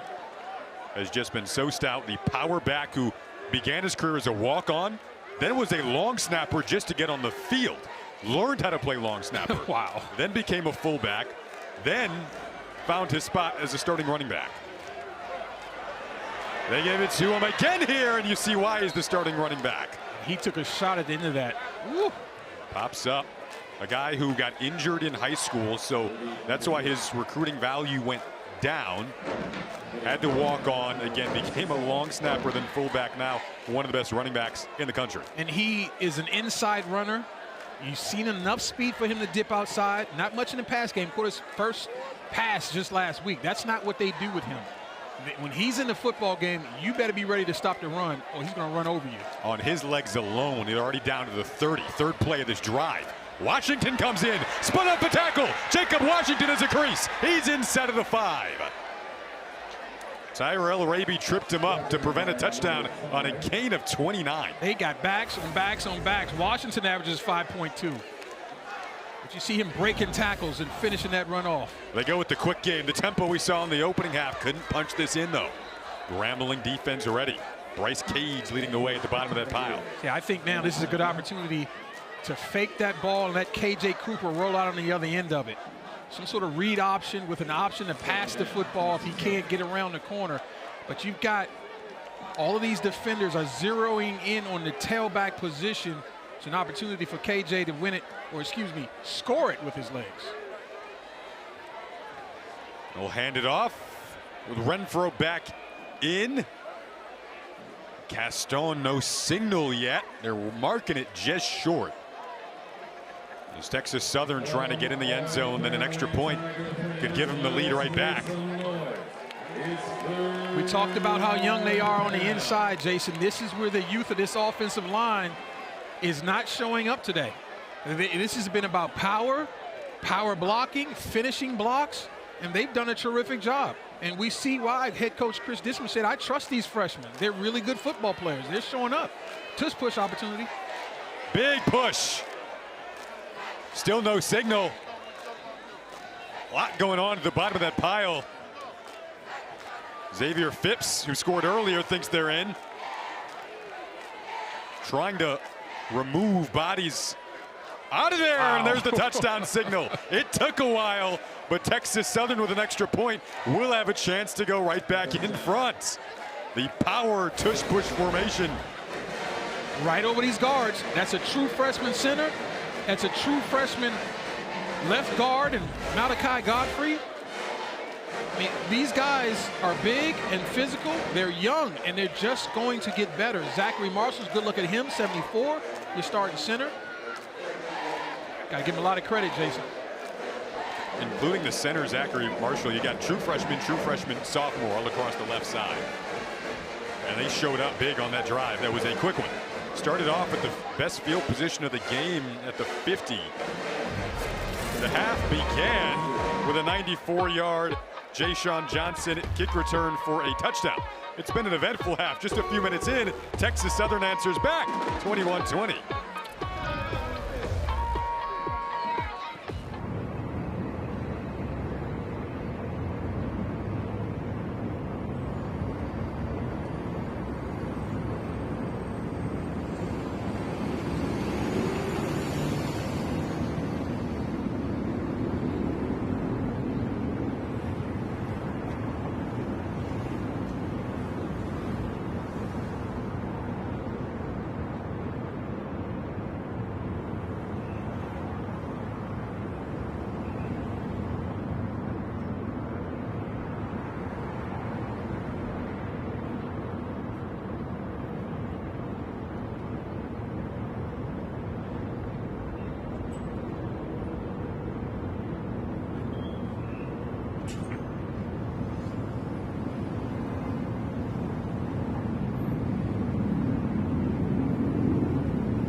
6 plays, 50 yards, a little over 2 minutes, guided by that offensive line up front. There are some of the big boys who led the way. Yeah, it's a lot of beef right there in that shot, but I'm loving that we're showing them love because they've shown love to their quarterback and to their running backs all day long, opening up holes. Now, they're going to eat a lot of etouffee tonight. You can best believe on the way out of here, if they get this win, they're going to eat a lot of etouffee. And, listen, let's not forget, our stage manager, Shay, has ate a lot of etouffee today, and we might need a congressional investigation about the amount she's ate today, but that's another story. I just want to point out the ground beef and cheese in front of you, though. Look at the numbers on the look at the numbers on the screen, sir. Well, notice there after the Jay-Sean Johnson 94-yard kick return, they opted to not kick it deep at that point. Both special team kick return coverage units have been shaky in terms of allowing big returns. That actually has led to essentially both scores so far early on in this half. Well, listen, when we talk to Mickey Joseph, you know one thing, he's not a fool. His mother didn't raise any fool. You're not going to continue to kick this deep and allow that man and his special teams work this thing with big plays. So that was a smart play by Chris Dishman to not kick it deep. Ashton Fry back out there. You have to think definitely settled in now, a half into this start, replacing Xavier Tissett, who's out with the injury. Hole opens up again. Left side this time. Trey Bradford, who eclipses 100 yards. That was a gain of 9. Again, Mickey Joseph is not a fool. He's going to continue to do what works. Inside zone, just a basic run play, but the hole is gaping and the run is a gash. With how this game is being played, tempo, like we're saying between commercial breaks, are we in for a shootout now? Right, exactly. I mean, again, defensively, they're starting to struggle on both sides. And if you can't stop the A-gap running game, you're in real trouble. The A-gap has been wide for running backs really since the beginning of the second quarter. Michael Akins with a nice tackle there. It looks like this should be enough to reset the chains. Moving forward, it will be a fresh set of downs. Yeah, and you said nice play by Akins, coming from the corner of the defense on the edge, going down and making the play. But the problem was they got 8.5 yards on first down. So all the guy needs to do is lean forward to get to first. And that first down efficiency, if you're going to be that good, no defense is going to stop you.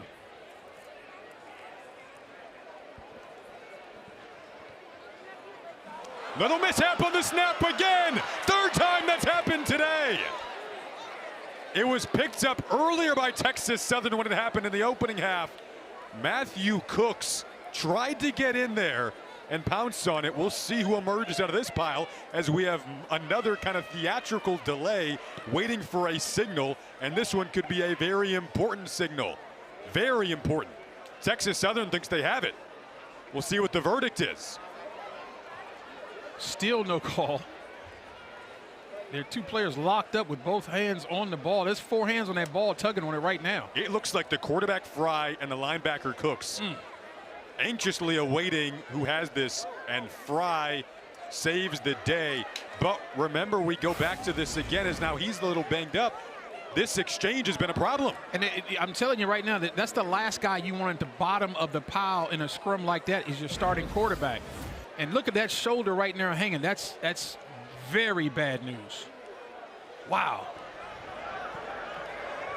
The ruling on the field is a fumble recovered by the offense. So Eamon Derensburg comes in at quarterback, the true freshman from New Orleans. Timeout, Grambling. Who is the third string quarterback with Xavier Tissett. It'll be 30 seconds in the lead. The starter. So that was the storyline coming into today. We didn't know if Tissett would be ready. He couldn't go. Fry comes in. Now he gets injured at the bottom of the pile. The third string QB, Derensburg, is warming up to go when we come back.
So Eamon Derensborg comes out after Fry ends up on the bottom of this pile. Like you said, the last player you want at the bottom of a pile with a ton of people jumping on top of you, and then that shoulder just not looking to be in good shape. My goodness, and that's his throwing shoulder, folks.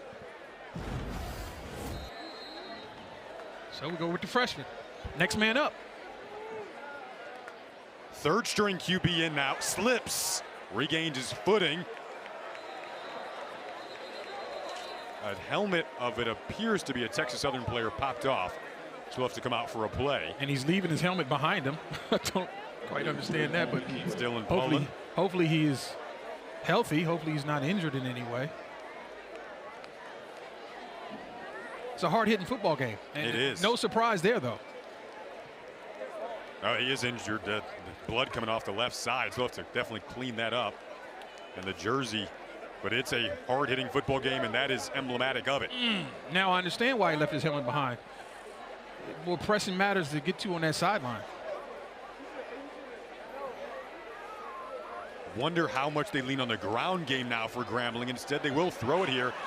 Derensborg, he tries to keep it, got out of trouble initially, and took a big hit from behind. So this is where, excuse me, Jason, this is where Mickey Joseph has to step up and try to protect this young man, because I can promise you he did not think he would be in this situation in this game today.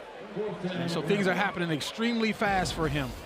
And so now the rest of the team and the coaching staff have to rally around number 14 and say, okay, how do we protect him? What's his best 2, 3, or 4 plays? But then everything else has to run through the running backs.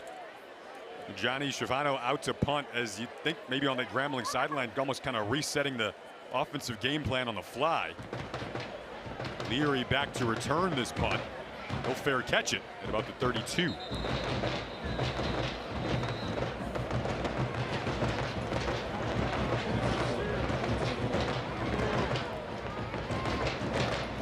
With 21-20, Texas Southern up with 8.5 to go.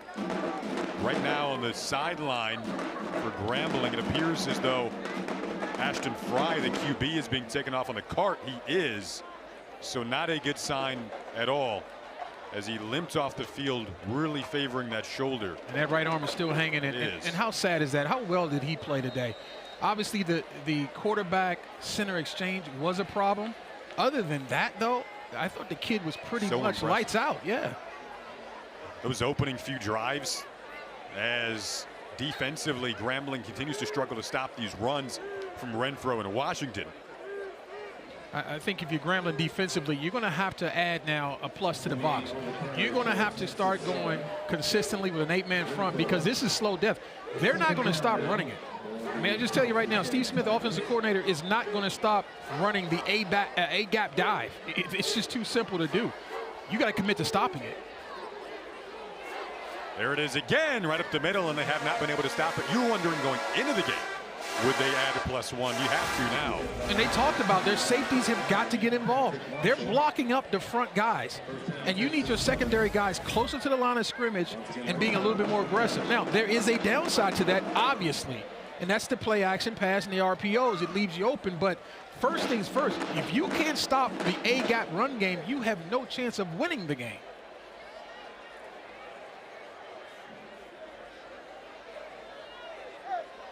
Go right back to the run until you can stop it. So Grambling going to have to prove that to Texas Southern before Texas Southern eventually runs something else. Yeah, I mean, and obviously whenever he wants to play, a hard play action pass is going to be effective. It's going to get guys open. You don't feel like you need to do it until they start showing that they can tackle this running back in and around the line of scrimmage. So can you use this to maybe take a deep shot? Well, I mean, listen, second down and long. I mean, for me, I'm going to continue to run the football. I mean, you know, you're in good shape right now. Obviously, with the 1-point lead, clock's not an issue. Continue to run it consistently. If they stop it 2 times in a row, then you pass. Here they will take what's given with Leary. Made a man miss, then got some after that. The yak on display before they blow down forward progress. I mean, if they don't blow the whistle, the guys are going to keep playing. Gain of 15 for the senior from Austin, Texas. This is a stop route. Just running them off, turn around and stop with that much cushion. Easy pitch and catch. And they'll still go with the tempo, even though stylistically they can just keep running and grounding and pounding it. They will go fast at you. Here is that speed coming right at you. Davion Ford that time. One of 5 different running backs we've seen today. That was Patrick Marshall making what probably was a touchdown saving tackle from the safety position. Weak safety. Nice job of coming up and making that hit.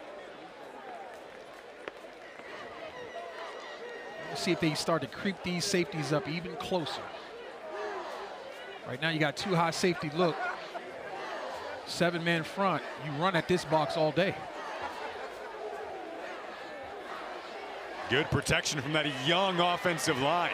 Good coverage downfield, though. Led to a coverage sack and then an actual sack for Marcellus Johnson.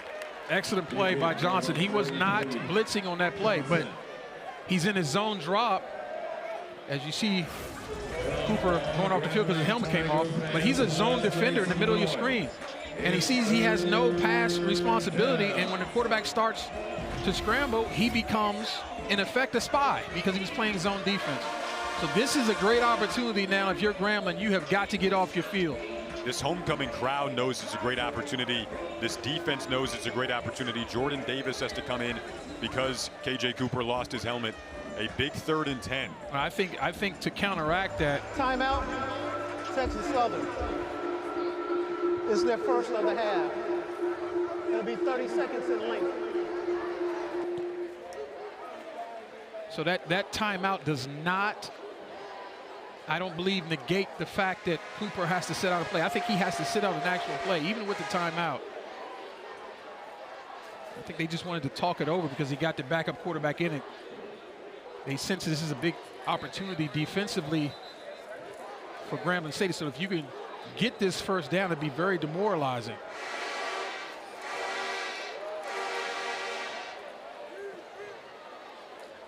This feels like a big juncture in this football game, especially this opportunity to get the stop for, you see Warren Robinson there and this defense that he leads. Because the defense, now that you're down to your 3rd string quarterback offensively, is going to have to keep you in this game. No question about it. And I think defensively, they're going to have to play the run here with Jordan Davis. I mean, a very safe call would be some sort of plus quarterback run. And now you see Cooper does come back in. So I was wrong. The timeout does negate the opportunity to have to sit out. So it was a smart timeout by Chris Dishman. KJ Cooper steps up, and he goes down behind the line of scrimmage. Keelis Francis with the sack that time. 63-30 up the middle. And big fella showing it to you, too, now. Let's see what he gets you inside. Whenever you got a big guy taking up space in the middle and getting in the face of the quarterback, it doesn't matter who it is. They do not want pressure in their face. They much rather have it from the outside so they can step up. There's no step-up opportunity because if you do step up, you step up into that. And I promise you, folks, that doesn't feel very good when he falls on you.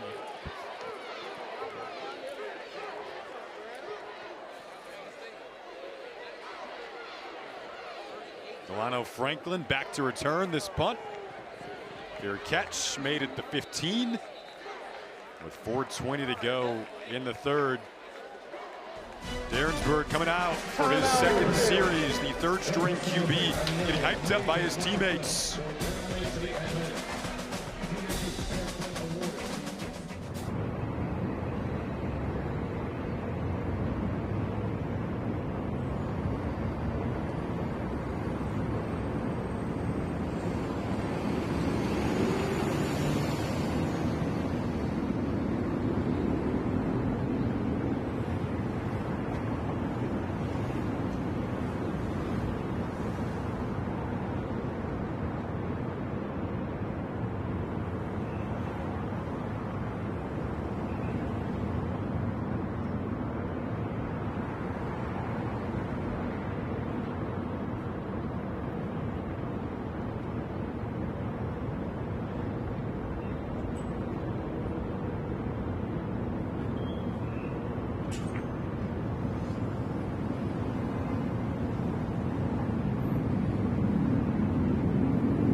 Eamon Derensborg in the midst of that huddle, the third string QB getting set to come back out. His second series. Defense did their job, kept Texas Southern off the board. Now this offense, not a lot of experience with him in practice, you'd have to imagine. I think you got to rely on your tailbacks. And I think you got to run the football. And I think this kid, probably based on his physical makeup, is probably a really good athlete, and get him involved in the quarterback run game. The running back who's in right now, Trey Bradford, has 8 carries, 100 yards on the night. They give it back to him, his 9th carry. Tough guy to bring down, dragging tacklers until Matthew Cooks ultimately finished off the play, but a gain of 8. So I think this is it, right? So you can go the tailback run game. I think you can have the screen opportunities. Bubble screens to the outside, easy throws for this young quarterback to make him feel comfortable. And then I also think the quarterback run game with read option situations. I think that's an opportunity, but just things that you know he's very comfortable with doing, all the way going back to high school, and the things that won't make him feel uncomfortable with the ball in his hands. We'll hand it off. Bradford stopped up the middle. Charles George Jr., top 7 in the conference in tackles, comes up to make the good play. And this is where your offensive line has to take it upon themselves and say, okay, we're going to lead this offense. We're going to be lights out up front, so regardless of whatever gets called by Mickey Joseph, it's going to work because we're going to dominate the line of scrimmage.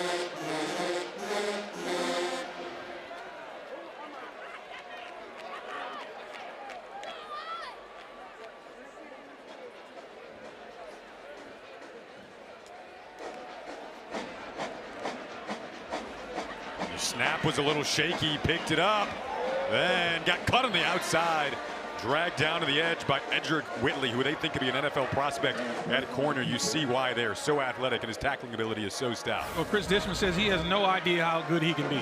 If he just figures out what he has, he is going to be a sensational player. He's 5'10", 165 pounds, and just a great cover guy. We began the quarter 2 touchdowns in the first 2 minutes. Now we're saying to each other shootout. Now we're saying, okay, back to a defensive battle here. A little bit different now, yeah. Who can get gritty down the stretch? 1 point separating these teams on homecoming night. A keeper for Derensborg. He needs to be careful with that football, though, Jason. He needs to get 2 hands on it. But see, I like the idea of trying to protect him with quarterback draws. But there is a price to pay. I mean, do you have a 4th quarterback? And I mean, I don't want to speak up something bad, but these are the things that you got to think about. Listen, you're trying to manage the situation if you're head coach Mickey Joseph, and you also are trying to win the game. And I guarantee you, he doesn't want to have to go to a 4th quarterback, but he's trying to win the game as well. And I like the idea of running that quarterback draw in that situation. Now, though, much tougher situation at 3rd and 8. They've got Byron Eaton Jr. and not Bradford at running back. Second timeout being used by Grambling. Only one more left now. Timeout. Yeah, in a very tight ball game. And I'm sure the communication is a little off, as it should be with a young quarterback in there. Timeout. Grambling. I would not be surprised if this is the first time that Derensborg is getting any reps with any of the guys that he's in the huddle with right now. Because he's the 3rd quarterback. His reps are with 2nd and mostly 3rd and 4th teamers. He's a scout team guy. So a lot of things are going to be off from a timing issue, certain angles, things that they're used to seeing, from other quarterbacks, whether that's T-Set or Fry. It's not going to be the same now. And so this is an adjustment on the fly. And like I said before, this is where your offensive line can lead the charge with making sure, well, at least one thing we can count on, they're going to be running lanes, and there's not going to be a lot of pressure on this quarterback when he drops back the pass. And Derensborg, a true freshman, to your point, in terms of the lack of reps that he'd have to imagine with the ones in practice throughout the course of the week. $1:32 to go in this quarter. Pressure comes. You think they'll keep putting pressure on him to test him. They do. Gets tripped up, well short of the yard to gain. Jason Patterson with the tackle. You have to think punting unit coming out here. I think that was a screen, Jason. I think, watch the offensive line. See, this is some sort of screen situation, and it's just the timing and the quarterback getting spooked with the pressure, just couldn't get the ball off. But there's no way they're going to allow that defensive line to come free like that at that at that quarterback unless it was a screen. Schiavano coming out to punt to Trenton Leary. Field position starting to become a factor as well. Texas Southern has been starting out beyond their own 30 on multiple occasions as Leary was hit in the process of waiting for the fair catch. Yeah, he's a defensive player in that situation. He called for the clear fair catch and he got rocked. Jordan McWayne, who came in and initiated the contact. Right there, now he's defenseless. Now you can't touch him. And I'm not sure what McLean was thinking. And now he, you know what I think he's thinking? He got pushed. I think he's saying that he got pushed from behind. And the 30 in white, I'm trying to see who that was, 30 in white.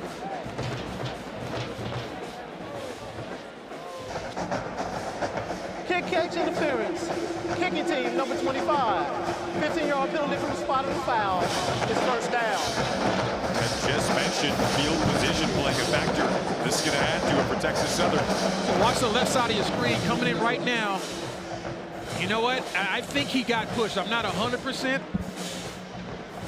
but I think he may have gotten pushed in the back and caused that. You're right. He definitely pointed Malachi Villan. I mean, he immediately. He was adamant about it. Yeah, he was. Let's see if we can get a better look from this angle. Left side of your screen. Yep. Nah, well, that's not enough.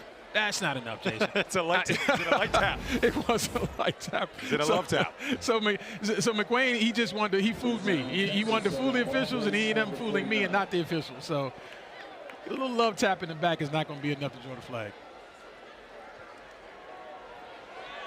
Cooper had a good throw under pressure there to try to check it down to Charlo, but that is in and out of the hands of Charlo. Cage brought the pressure back up to this Grambling defense now to step up to the plate. No question. Again, we talked about everyone else has to step up. When you're in this situation, down to your third quarterback, he's a true freshman, hasn't had a lot of reps. Everyone else has to raise their game. And if you're Texas Southern, you're like, listen, there's blood in the water. We have to score here. We get points. A touchdown here, you got to figure you're in total control of this game. With Renfro in, with Washington in, hasn't really mattered. It's felt like with somewhat ease, they've been able to slice through that A-gap, as you mentioned, in the running game. Torrey Morgan with the tackle that time. Big third down coming up. Every third down and long is huge for this defense.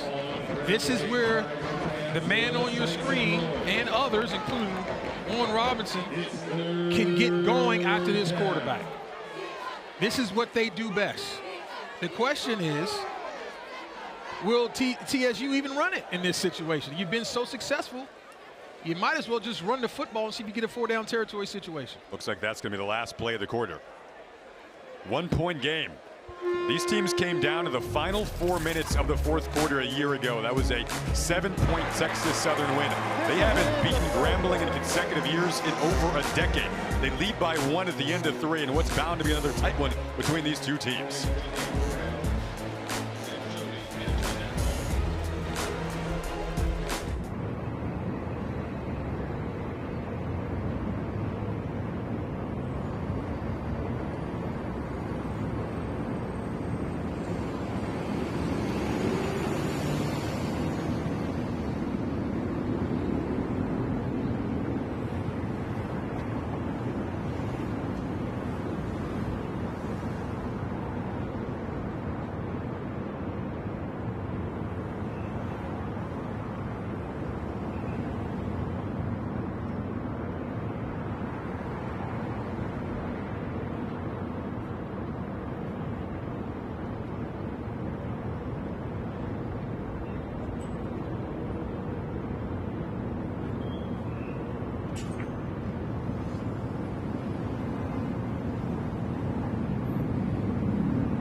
College Football Playoff begins December 19th and concludes with the National Championship January 19th on ESPN.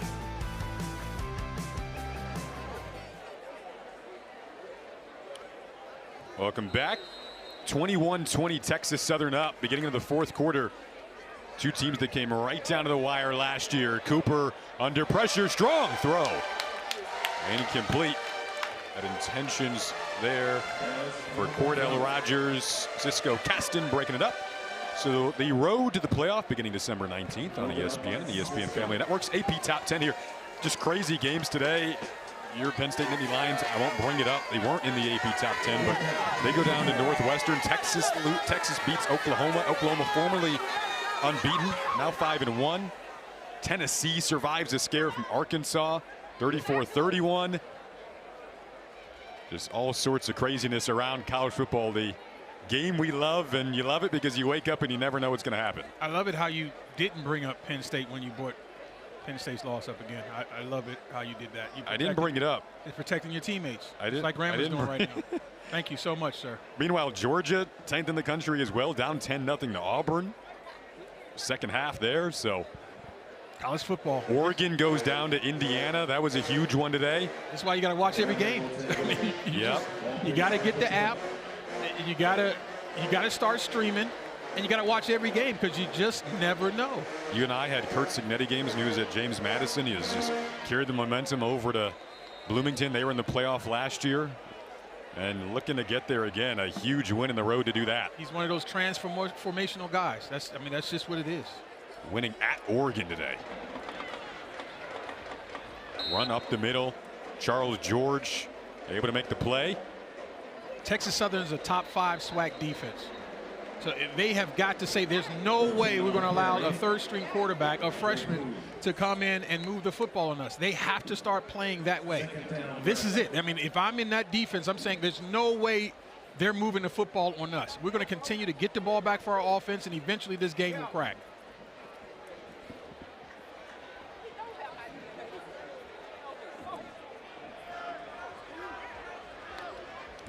Eamon Derensborg, the third-string QB, hands it off. Just trying to get something going, but they'll find themselves in these passing down situations on third down. Now potentially for a third straight drive with Derensborg in. And again, TSU knows what's coming. They know they're going to run the football, but you got to be able to run it anyway. So now you're in a third and medium situation on the longer end of the median. But this is at least a doable situation. It's going to be very interesting to see what Mickey Joseph feels comfortable enough to call with his freshman quarterback. Mickey Joseph, a former quarterback himself at Nebraska, trying to coach his true freshman through this situation. Got time to throw here. Let's go lofty rainbow. That is dangerous. And it appears to be picked off by Edric Whitley. Well, that's just up for grabs. Yeah, that's a tough deal. His receiver fell down. And so obviously it's going to look really bad when that ball comes down, but that's the Whitley corner that head coach Chris Disman is so high on. Whitley's second interception of the season. This one fell right into his lap.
Texas Southern 2-1 in SWAC play so far. Grambling still in search of their first conference win. Significantly undermanned right now, going up against this Texas Southern team led by head coach Chris Dishman. His playing days in the NFL, 43 interceptions, 13 seasons. He was elite. You grew up watching him. Yeah, big time player. He's nice size for the corner. Very physical player, 2-time Pro Bowler. Didn't mind mixing it up in the run game, and that's the type of coach he is. Physical, talk about being physical, being tough. Just he instills that toughness in his team. See, the smile is on the faces of his players right now. He told us they felt like they learned in the 51-7 win over Arkansas Pine Bluff last week that they are now clicking in all 3 phases. You had 44 new players. A lot of the chemistry that had to be developed in the spring. They did a good job of that. They picked captains led by their players. So it's a player-led team as Athian Renfro, in terms of players who have been literally leading this team, he's been leading them today. Now all of a sudden another developing storyline. You got Xavier Tset, who tried to warm up earlier today, injured all week, was doing rehab, couldn't go to start this one, so Ashton Fry made the start. Ashton Fry gets injured in the 3rd quarter, has to be carted off the field. So then your 3rd-string QB, Eamon Derensborg, comes in. He's been struggling, interception on the last series. So Tset's warming up. You'll wonder if he tries to go now. Yeah. A little banged up. Let's put a bookmark in that. We'll save that one right there. We'll see. That just might be fool's gold, but now it looks like he's going to put the dreads in the ponytail. And I'm just telling you, that is as big a tell as the warm-up. If he tries to put the dreads away, you know it's serious. This game has been like a movie. Shout out to our awesome crew of cameramen and women down in the sideline and around the stadium today, catching all the shots, telling this story, which has been developing in and of itself throughout the course of the night. On homecoming night here at Grambling, pressure on Cooper, has to get that away. Into the turf it goes on 3rd down. So the defense for Grambling steps up once again to put your team in a position, as banged up as you are, to stay right in this. But it was the run defense that put him in this situation. Dialing up pressure at a very smart and opportune time. They tried to go with a little bit of a bootleg, and you're blitzing right into it. Beautiful. But again, it was the stopping the run on 1st and 2nd down to set up that opportunity. Delano Franklin back to return this punt. I wonder if he'll try to field this and give Grambling some good position if he has room to do so. He's going to have to fair catch it. That is 12, and will Xavier Tset be the one to come out? He was the starter before Fry had to take over today. We'll find out.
There he is, Xavier Tset, warming up.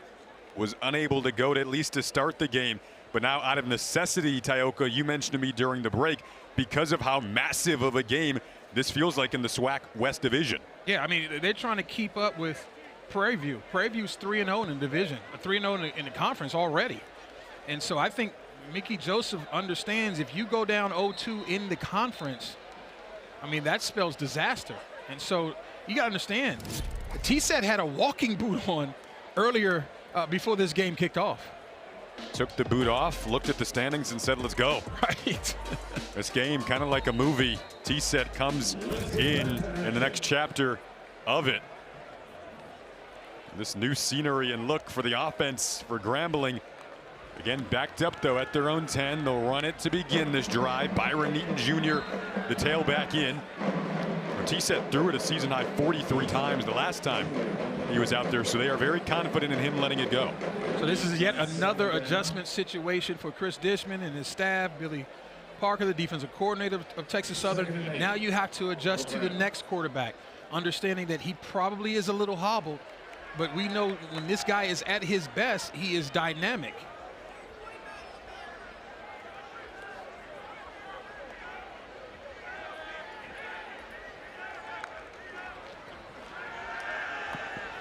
His first throw down the seam, complete. That's what they were missing with him out. Andrew Frazier with the grab, and now the offense has some life. Now he does look a little gimpy on that leg, but guess what? That left arm works just fine. As you see that seam 9 route, just a straight 9 route down the middle of, or down the seam of the field along the hash marks, and that ball was on time and on target. Gain of 25 there. You almost could see in the release, too, how he had to favor the leg, yeah, but still got it away. He's compensating for him, but this is just toughness. This is just a guy who wants to win beyond anything else, beyond the pain he's feeling. To the right side, big opening for Byron Eaton Jr. Gets up near the 50. We saw Tset talking with his head coach, Mickey Joseph, before going out there. This is the guy who he's learning from, a quarterback himself, and did so back for Nebraska in the late 80s. He understands the position. He's been there before. Everything he talks about, you know he's coming from experience. And he did something very interesting with Tset. He talked about, Tset won this job coming out of spring. He just didn't let Tset know it. He just made him think he had to continue to battle and see if he can win the football team and not just win the job, and that's what Tset did. Nice job to make the first man miss from Eaton Jr. that time. And just to follow up the point about winning the team, when you do stuff like this, where you are sacrificing your body to come in and try to help lead your team to victory, this permeates through the team. That just creates momentum. Guys believe in this. This is like, whoa, this is what we're here for. This guy's here for us and we're here for them. That's how he won the team coming into or out of spring and into fall camp, by just being consistently there, showing up every day as a guy you can count on, and they're counting on him right now. Baton Rouge, Louisiana native who transferred from Southern. Makes another good throw, complete to his running back, Byron Eaton Jr. over on the sideline. Again, Tset, to your point, told us earlier in the week, we weren't sure if he was going to go. He said one of our top priorities has been learning together because we're such a young team. He looks really poised right now as a redshirt sophomore. And a big third down here coming up. It's third and very short. Still line up in the shotgun. Oh, Tset kept it, then dropped it off. Floated it over the defense, and Pride sneaks inside of the 30. Down to about the 25. He says, let's keep going. Right, it's first down. I don't know what percentage Tset is, but whatever it is good enough. The decision to keep the ball and begin to stress the defense on the outside and put the corner in the bind. You come up, I'll throw it over top of you. That's exactly what he did. First down, Grambling Tigers. It was a great fake. Grambling already in the field goal position. They're thinking 6 here.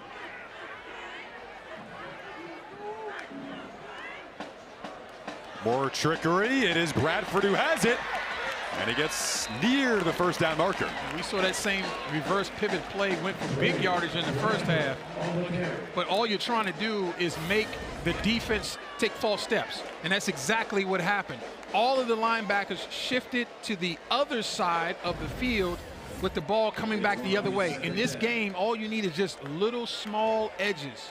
And that reverse pivot creates a quick edge for the running back to get to the outside. He's got the step on the defense outflanked.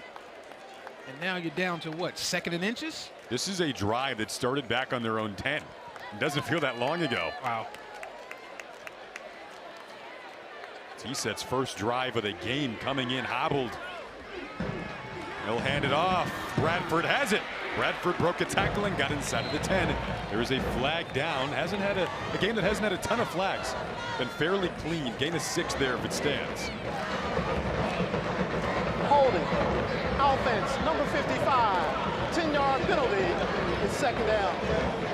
The freshman center, Alexander Vigil, who came back this week after missing the last game.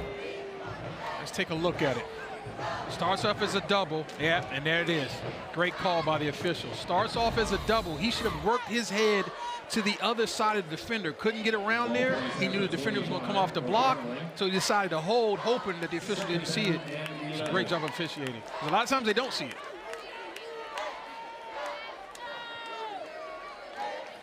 Let's see if that's the play that gets this offense off schedule where Texas Southern defensively can capitalize. At the 25 now at Texas Southern. T-Set has it. Another fake. That is caught. Climbing the ladder there was Keith Jones. They're still on track, Teoka. And they're still on track because of the moxie of T-Set. That is fool's gold. He's not going to run the football. He's doing that to create space and to play with the eyes of the defense. I don't think he's healthy to run the football effectively at all.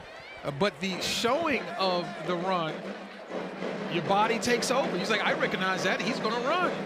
Well, great job of throwing the football on the move. Looks like Jordan Bride, the receiver, his helmet came off, so he'll have to come out for a play. Baron Miles comes in for him. 1st and goal, meanwhile. I think being in this shotgun really helps Xavier because it cuts his footwork down, Jason. Handed off here to Clyde McClendon Jr. Gets inside about the 10-yard line and gets down to the 6. There is a flag down. But you see my point, in that shotgun, he doesn't have to reverse pivot from under center. Offside. Defense, number 9, lined up in the neutral zone. Half the distance to the goal. 1st down. And these dive plays, you can just turn the ball, literally turn and hand it off. When you're under center, a lot of times you got to step away, clear the offensive line, get to the running back, and use a lot more steps, which puts a lot of pressure on that lower half of that body. Again, he had a walking boot on during warm-ups, so we know he's in pain. If you're in a walking boot, they're trying to keep your weight off of your lower extremity, somewhere in your foot, whether it's an ankle, toe, or what have you. Well, all of that is getting stressed right now. Again, drive began at their own 10. 2nd and goal. Clyde McClendon bounced off the bodies, and did the ball come out? It was very awkward. At the end of that, Texas Southern thinks they have it, and they do. The 3rd time today that Grambling has been inside of the Texas Southern 30 and coughed it up. Take a look at this here. A game-changing play on a beautiful drive that is halted with no points.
That last drive for Grambling was 11 plays, 85 yards, 6 minutes and 12 seconds.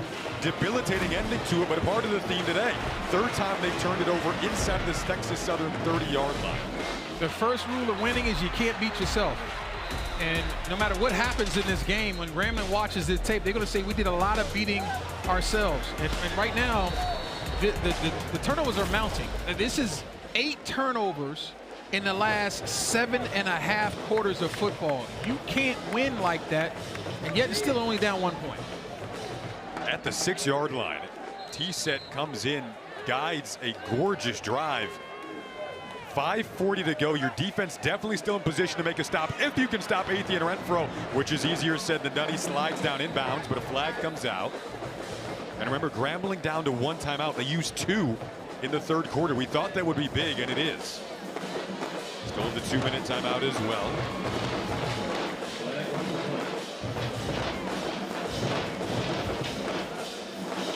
The area is holding for some sort of foul on the edge of the formation between one of the defensive backs and wide receivers. I think this is a critical call for Grambling State defense. Holding. Offense, number 84. Half the distance to the goal. Replay, first down. Let's take a look at the left side of your screen and see if we can see it as this ball bounces out. Yeah, there it is right there. I think that was Trenton Leary, if I'm not mistaken. Number 1, Trenton Leary. Or is that Richardson? Yeah, that might have been Richardson. But it's tough because you don't know where the ball's going. The ball bounces out to you and you don't really know, and you just instinctively grab. We'll keep it on the ground after the call.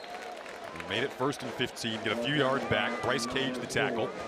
Grambling defensively got the 1 timeout, then 2-minute timeout. So if you can get off the field quickly here, give T-Set another shot with potentially good field position with how Texas Southern is backed up right now.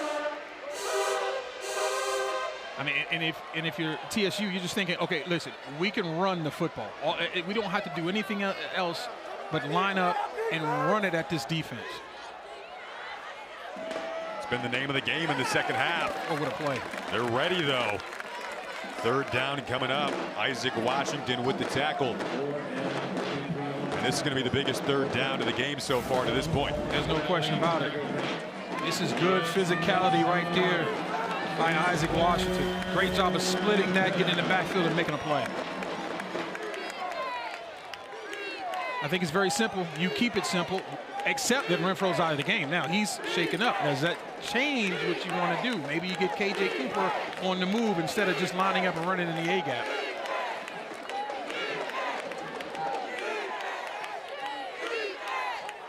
It's Jacob Washington in at running back. They'll throw it. A slant. Where was this caught? Where will it be marked? Right now, it's marked as if they got 6. They needed 5, and a big throw and catch. Cordell Rogers on the reception.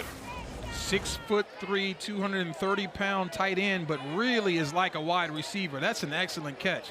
That ball is out and away from the frame of his body, and he just reaches out and snags it with strong hands because the defense was all over it. Had Markel Linzer draped all over him and still made the grab.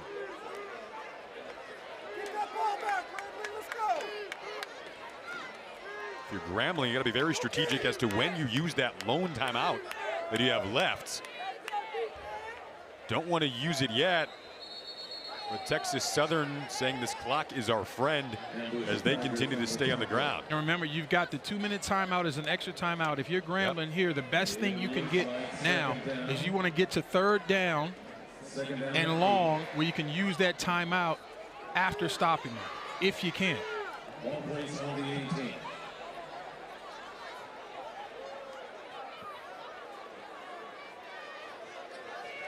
2:50 left, 2nd and 9.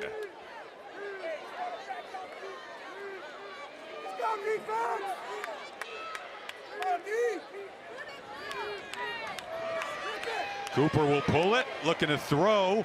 Just lofts it out of bounds to play it safe. Clock will stop, though. at 2:32. Yeah, that's perfect for Grambling. Now, you can get this third down stop if you can, and you won't have to use anything, a timeout before the play snaps. Get to third down. You're here. It's third and long. You've got it.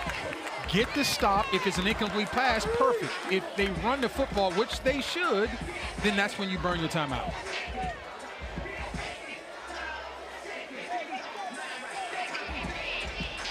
And if I'm Coach Dishman and Coach Smith, the offensive coordinator, I am not throwing this football. I am running it and forcing Grambling to use that final timeout.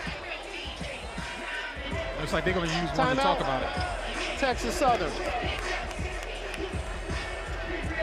It'll be 30 seconds in length.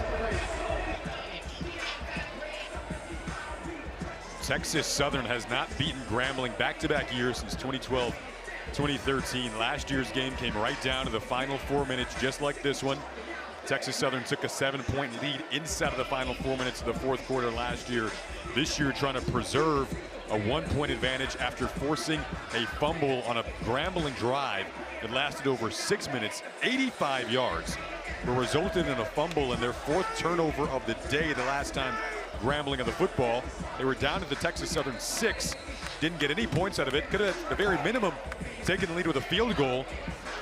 Now Texas Southern, after the defense steps up, they're hoping the offense can wind this one out. Again, as Tioka mentioned, you're going to hit that 2-minute timeout if you do get this. But 3rd and 9 here, and a big one. Biggest of the game so far.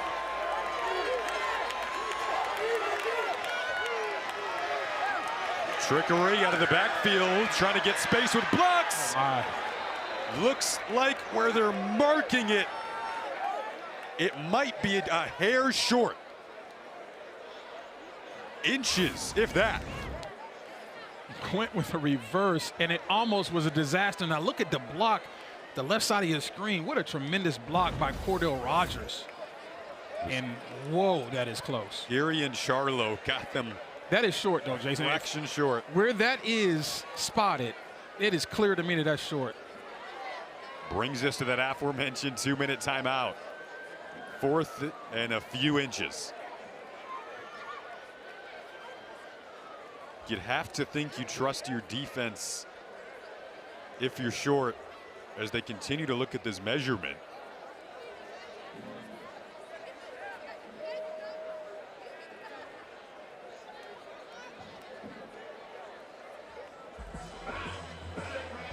They're still getting the chains properly positioned.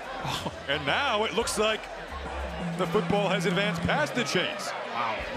So after they kind of reset things and really made sure to get that measurement proper, this should be a first down. My goodness. This game has had it all. This Twists is a and 2-minute turns, timeout. ebbs and flows, emotional ups and downs. The 2-minute timeout has been hit.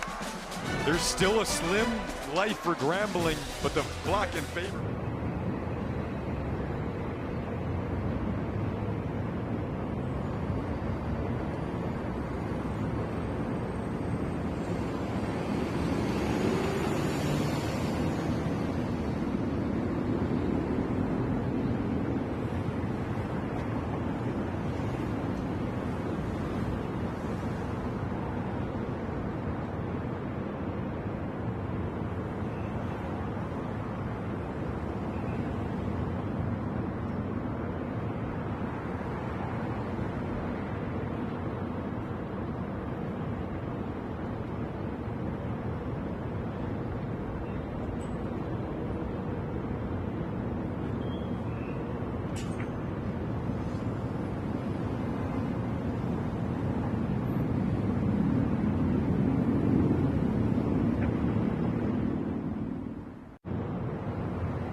21-20, Texas Southern up. So they are looking to challenge the line here, which you can do. You can challenge the spot when it's either the yard to gain for a first down or if it's a potential touchdown at the goal line.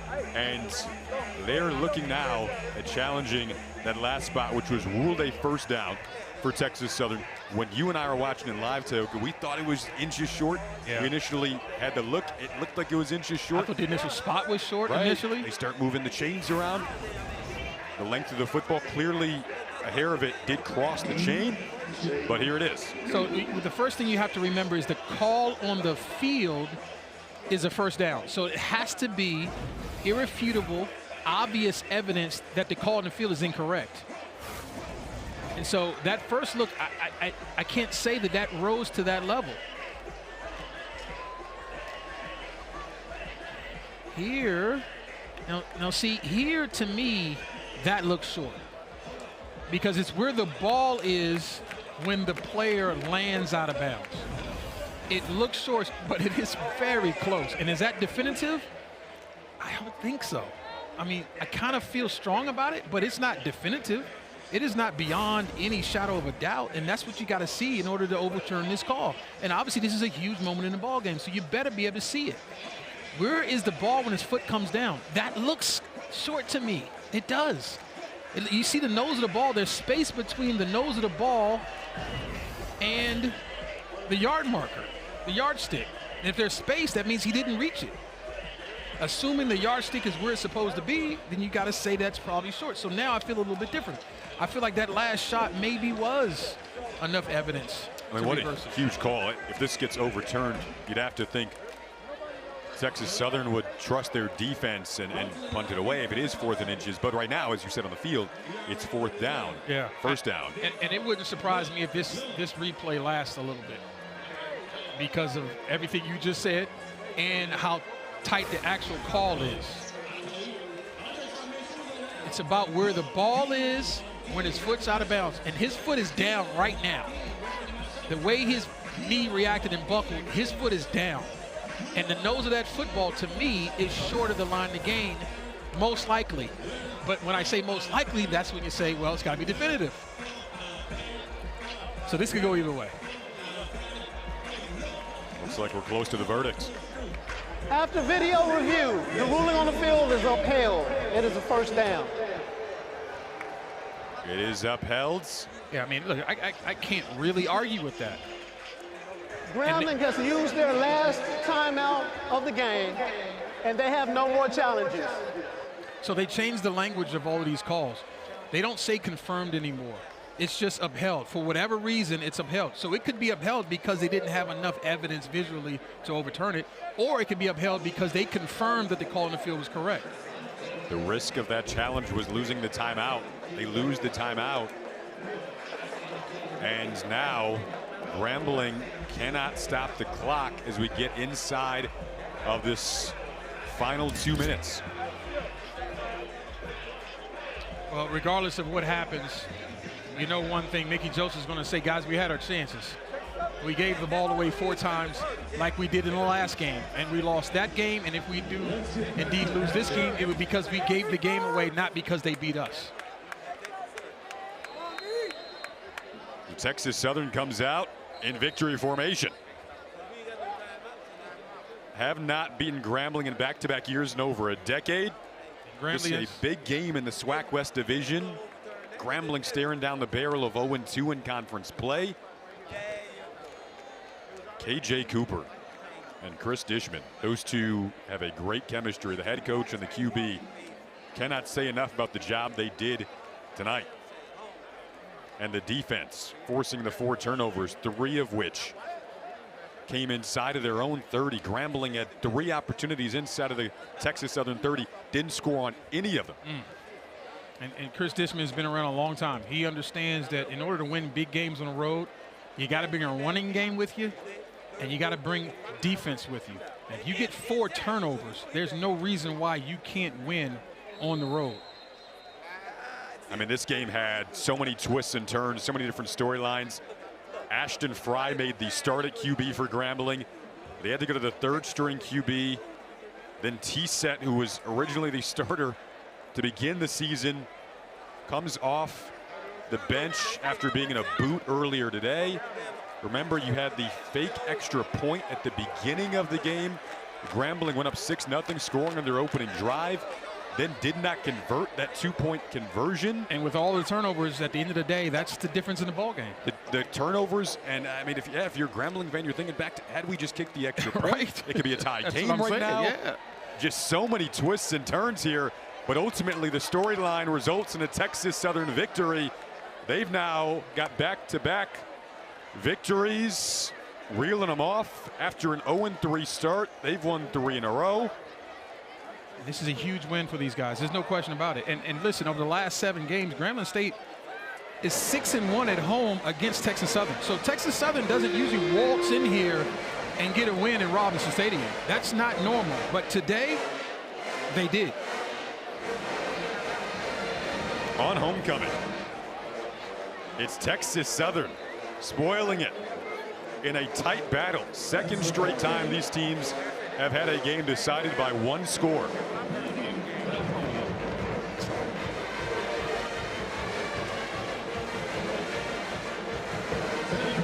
What a game.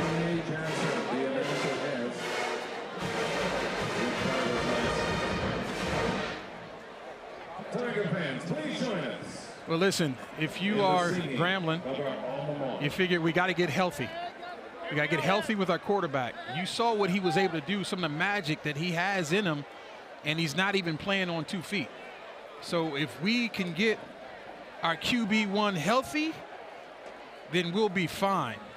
And I think they'll do that with T-Set. He's obviously not far from being good enough to play a full game. Oh, this is a blast. HBCU homecoming always is. They do it differently here at Grambling, but their team comes up short. Texas Southern with the victory. Our outstanding crew behind the scenes. You guys are phenomenal. Thanks for all of your help. Our producer, Scott Ferrier, director, Scott Heck. Everyone behind the scenes, our A2s, Brian and Carrie. Kyle Nunez did stats. Chris Spica was on the spotting tonight. Tioka Jackson. I'm Jason Ross Jr. saying so long.